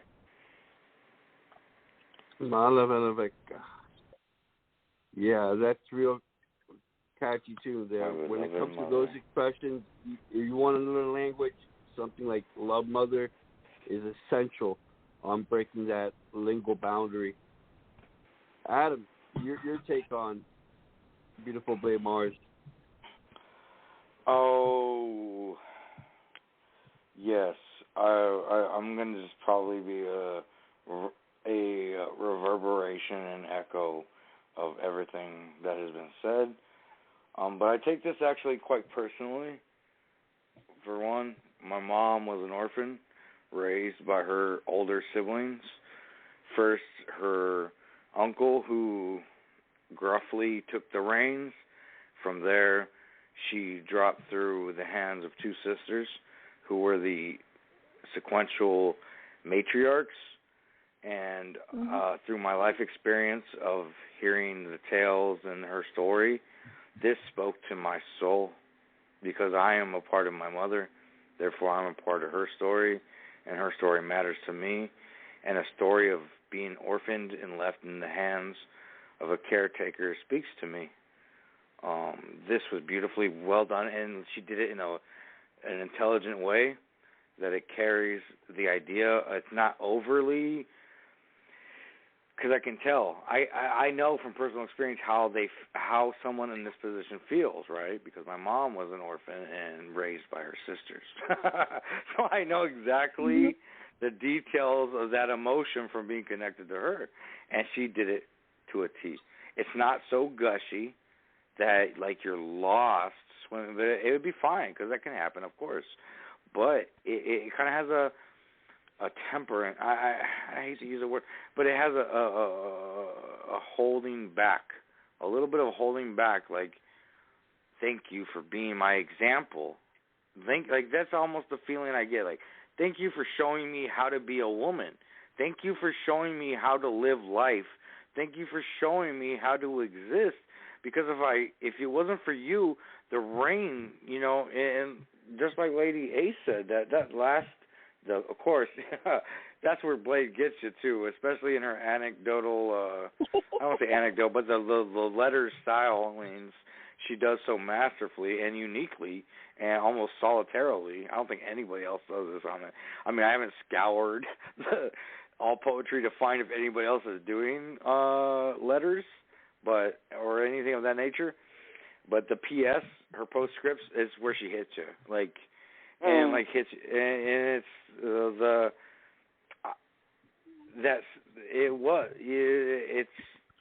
it's where she sums up almost the whole idea within the few lines. Is the imprint on my skies. It's where you're looking to the future, and you have that security because you were imprinted with the idea of motherliness through a sister so givingly to take that position. It's reverent of them, that how giving of you to take on this role. I wasn't even your child, but you showed me how to be a mother through your love for me, and you showed me. It's beautiful, Blade, and of course, I'm gonna gush and gush and gush. It was well done, and I totally related to this piece. It made me think of my mom, because she too was raised by her sisters. She was orphaned, so I understand this the idea in here. What a beautiful sentiment to take on that role for another. You know what I mean? The idea of the other person, like, though this is spoken from the idea of the child, so to speak. Think of the love it takes to love your own sibling like they were your child, so that they felt that they could actually, in turn, be a mother themselves, to look towards those skies with open, and be appreciative of the example you set for them. Wow, beautiful, well done.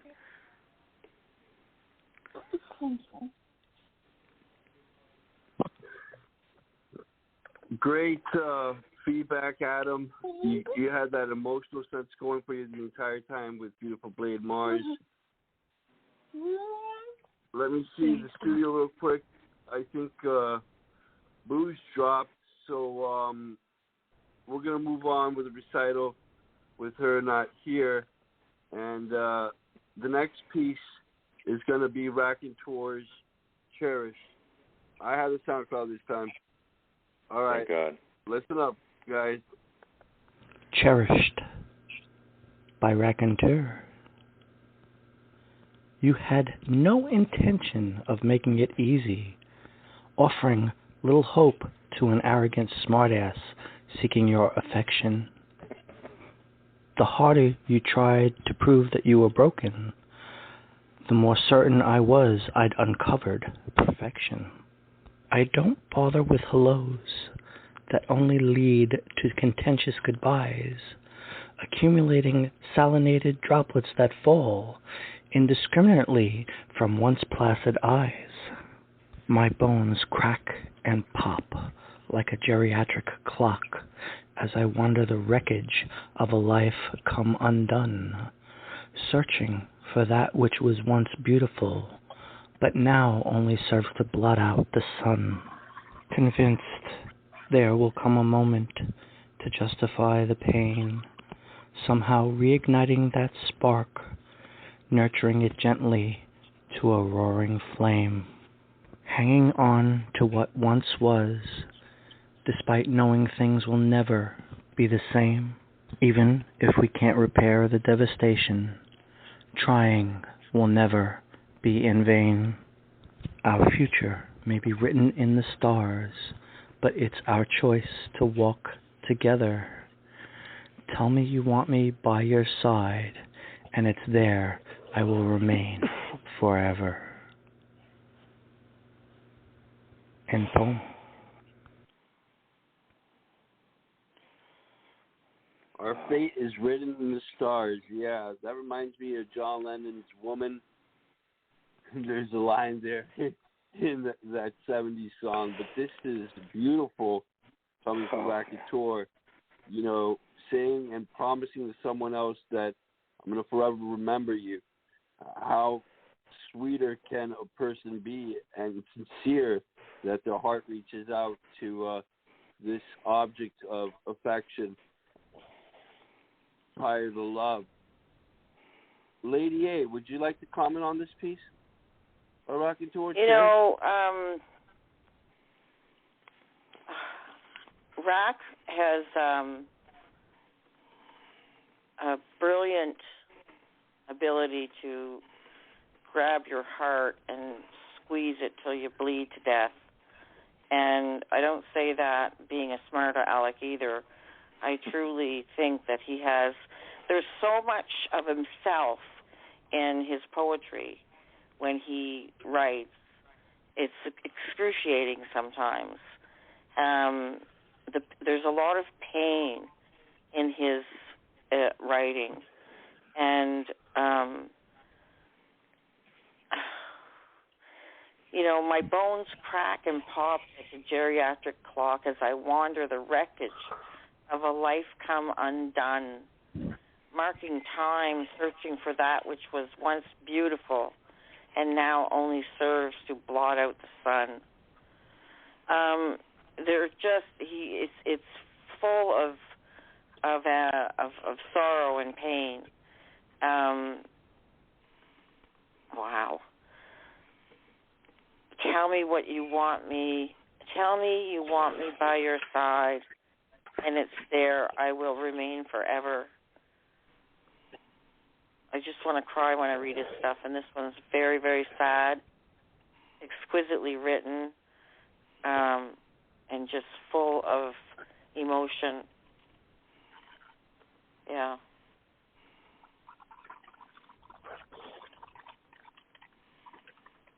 Thank you. That's a winning response, Lady A. What about you, Silk? Yeah, I thought this was a beautiful but also painful poem as well. It had a lot of great lines in it too, and yeah, Raconteur is very good at writing poems that kind of tear or pull and tear at your heart. Especially with this stanza, I thought right here, my bones crack and pop like a geriatric clock, which that first line in particular was kind of enviable. As I wonder the wreckage of a life come undone, marking time, searching for that which was once beautiful, but now only serves to blot out the sun. Yeah, that was like, damn. And just the whole piece I thought was fantastic. I think, Raconteur always writes very well, but I think this was a little bit of a cut above, I guess, his normal, I would say. This was definitely, it's definitely stood out, I think, is what I'm trying to say, in a good way. I thought it was a great piece. Wonderful response. There was a higher quota there for you. What do you think of this, Mrs. Mars? I can only echo what everyone else has said so far. Rack has definitely had his way of, tugging at things and inputting so much more meaning into his words. And then I thought that stanza that Leo has commented on, and then the lines, the harder you tried to prove you were broken, the more certain I was I'd uncovered perfection. That really struck me. Those two lines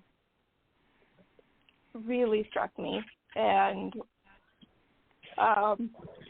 it made it personal for me in a way, because with all the shit I've been through, there are a lot of times where I feel like I'm broken, and I remember pushing my husband away, trying to convince him that I was too broken for him.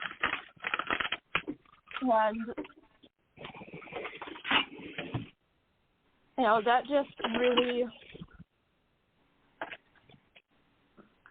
solidified how I felt about this, and how it made me feel.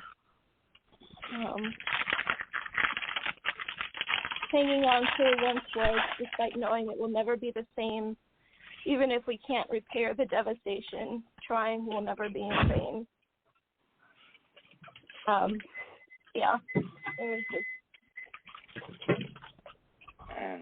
It was really good.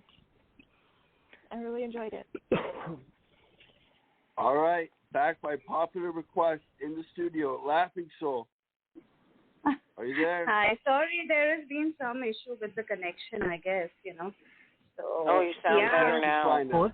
Yeah, it sounds way better now. Yeah. Sounds smooth as butter. Okay. Thank you. And Rack, Lady A, you said it right. His voice and his choice of words, they just pierce you through and through, He's such a darling, and to read him, penning such heartfelt verses, it kind of just wants you to, be there and give him a hug. And this poem isn't he speaking of true love? When you're ready to forgive and forget and, just jump again to, rekindle the spark, if given just one reason to start all over again, So I think he just knows what is the true meaning of love, he's written on the song, Just Give Me a Reason, by Pink, and I think he's really justified the prompt. And I just love the way he says, our fate may be written in the stars, but it's our choice to walk together. And that is so true, Yes.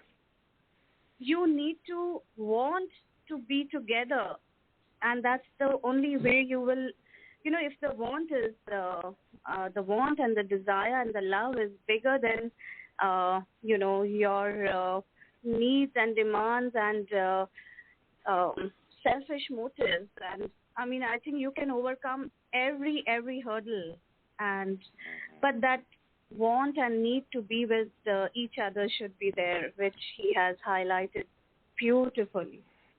Thanks, Rack.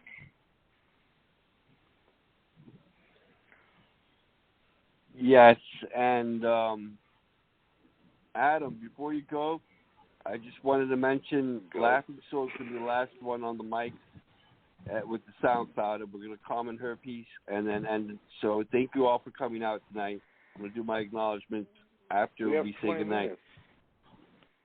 Yeah, that's enough time to comment on Laughing Soul and cut it off. More or less. That's just where everything has to carry over. All right.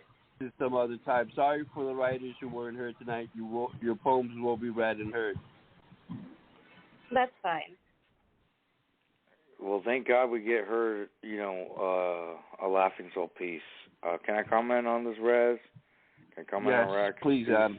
I just, what's been said has been said and has been swirling and ruminating in my mind from the top, from the bottom. So I'm not going to kind of rehash what has already been said. I feel there's a maturity of love in this piece, and it's already kind of been said in a way through Soul. I think Blade touched on it, and then Soul really drove it home with where she touched on the idea of, and I was there from the jump. I've been waiting, to speak upon the idea that love gone away, returned, forgiven, understood, that we're, that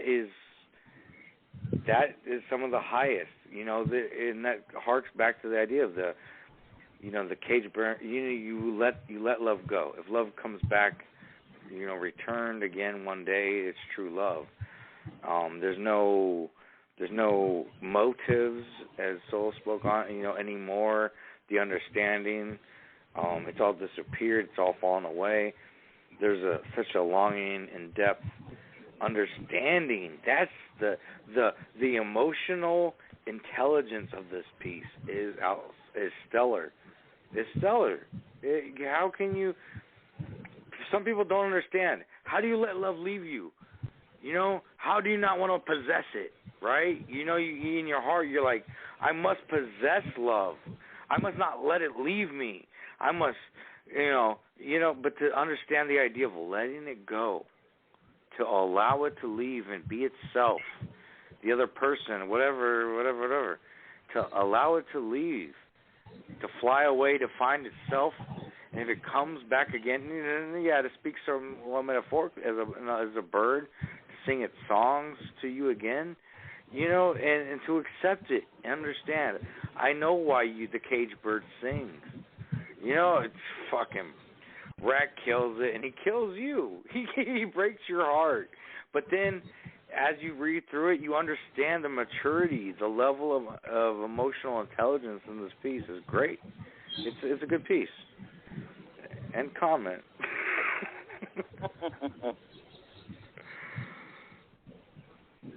You want me to play Soulness? And read that SoundCloud for Laughing Soul. All right, here we come. Here we come with the Dance of the Dandelions. Dance of the Dandelions. Laughing Soul's version, not the Rolling Stones. All Thank right. you. Dance of the Dandelions, a poem by Laughing Soul.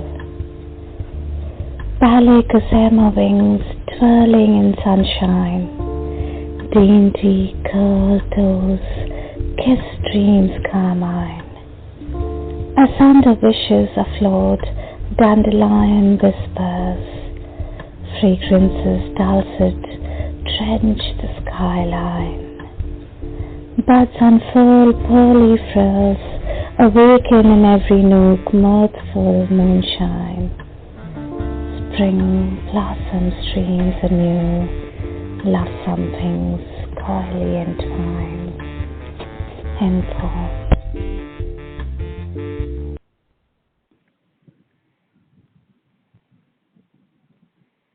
Yeah, and I don't really get that very often gossamer, which is the thin spider webs. So whenever I'm reading it in a poem, it's definitely the kind of phenomenon I associate with the light as it goes through nature. I myself have a peculiar sense of vision, and I can see the light kind of webbing into gossamer.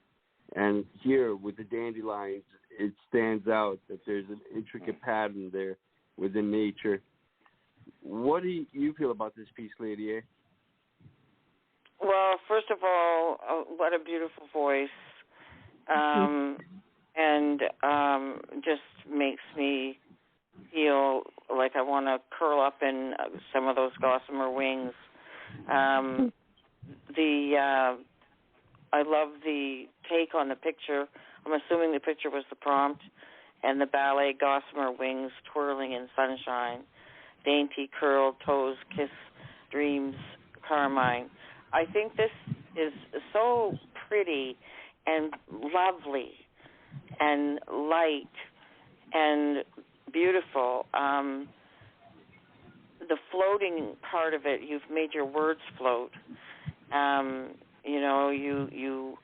You can almost see that those little dandelion seeds are ballerinas floating and dancing in the air. You've made this come alive. I love, and the word coyly, I love that. Love some wings, coyly entwined. That tenderness is there. This is a really sweet brevity with a lot of gentle, tender affection tied to it. It's just, the vision of it is quite beautiful. Well done. Thank you. Thank you so much.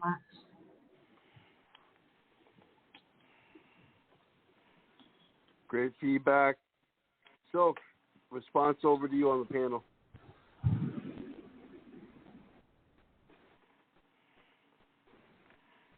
So, are you on mute, pal?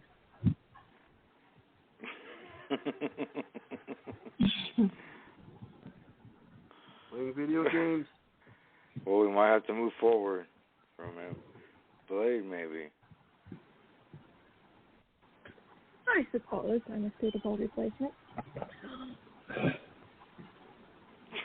So, not replacement. Razz, I think he's indisposed. Might be away from the phone, yeah.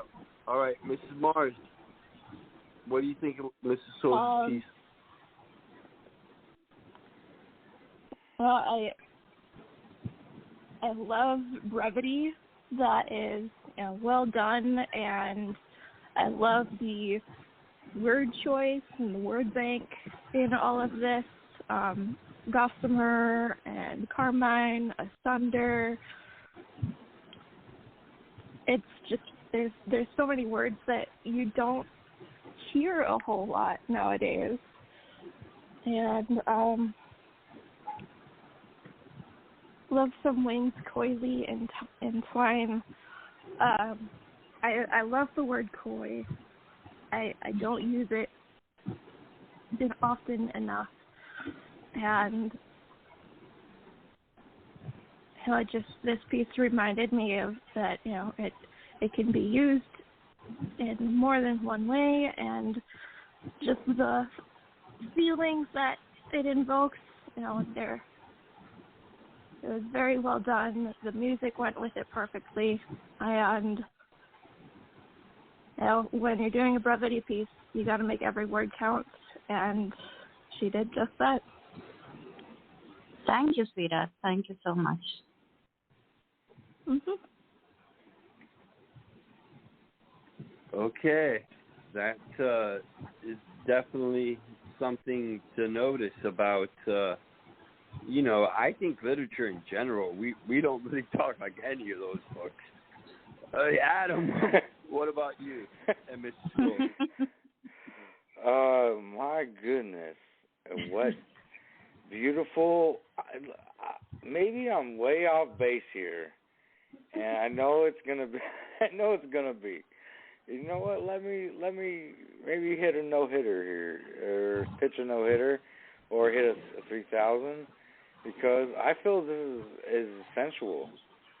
Yeah, I know, right? Like, what? There's so much beauty in the metaphor and the enraptured intent within, but this feels heavily sensual to me. I almost relate to the ideas of the light touching and tease, and like this idea of a dandelion. Okay, but how would I paint this for you so you can understand? Imagine your lover, or the one you love, laying nude upon the open grass field in a secluded springtime area, and there's dandelions in bloom, and you were to pluck them and blow the seeds upon their nude flesh before you began the parade of enticing, intertwining.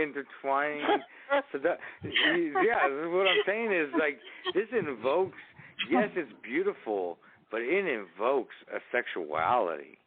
I don't necessarily know that was intended, but I felt it in not only the way what was read, the way it was read, but also in the music in the background. I think everything held a sort of metaphorical understanding of the pretense of seduction, the gentle beginning of the gentleness of I don't want to be crass. I'm trying not to be crass, but like, I'm not just taking my main vein and shoving it in. I'm accentuating I'm touching everything but what is known to discover who you are, so you can connect with me, and we connect on a level of mental, of the soul and the heart. I thought it was beautiful and totally seductive. I might be crazy though. All right, no, cool. I can visualize you, afloat like a dandelion and doing a ballet up there, in a trance, tripping all over. Don't worry, I can understand the soul connect. We both are souls, right? So. Thank you for such a wonderful comment. You really, really made my day. Thank you so much. You're so Isn't it amazing, though, when you read something like this? And yes, it is a sensual piece too. But you can be moved and enticed by something so tastefully written.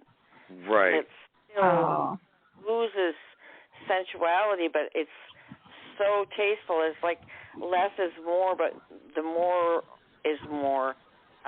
This is a prime example of that interpretation. That you can be attracted, you could be awakened by something like this and think, holy guacamole, that's really a sensual piece. It's alluring and all in all its glory, and you don't have to be base about it. You don't have to use words that are base, that are graphic, because it makes it more animalistic that way. There's times and stuff for that, but I think for the most part, this kind of writing is far more sensual and attractive. Yeah, in fact, what Adam is saying is so right, because when the image, like what you said, yes, that was the prompt.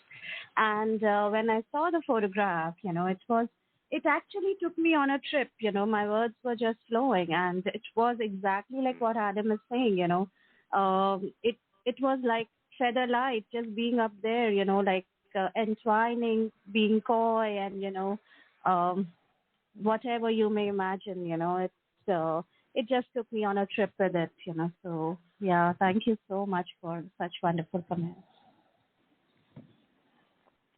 Yes, all praise to Mrs. Soul. And I'd like to thank you all for coming out to the recital tonight, The Liquidator. Like I was saying, you can all keep your properties. We were just liquidating the very thoughts of how, you have language and in every form of mass media, it's pretty much distorted, repeated, turned into a different truth, and somehow used for or against you, even in this form, poetry. So good night, everyone. Would you all like to say good night? Good night. Good night. Thank you. Good Wonderful. night. Good night, guys. Good night. All right.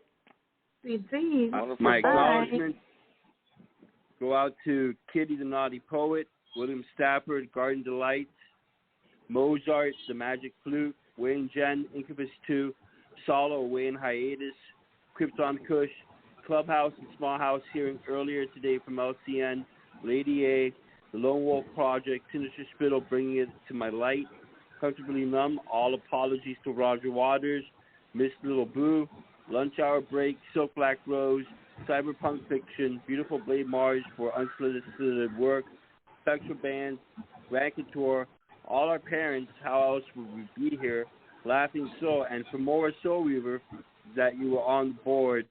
Rock the world and rock the gold.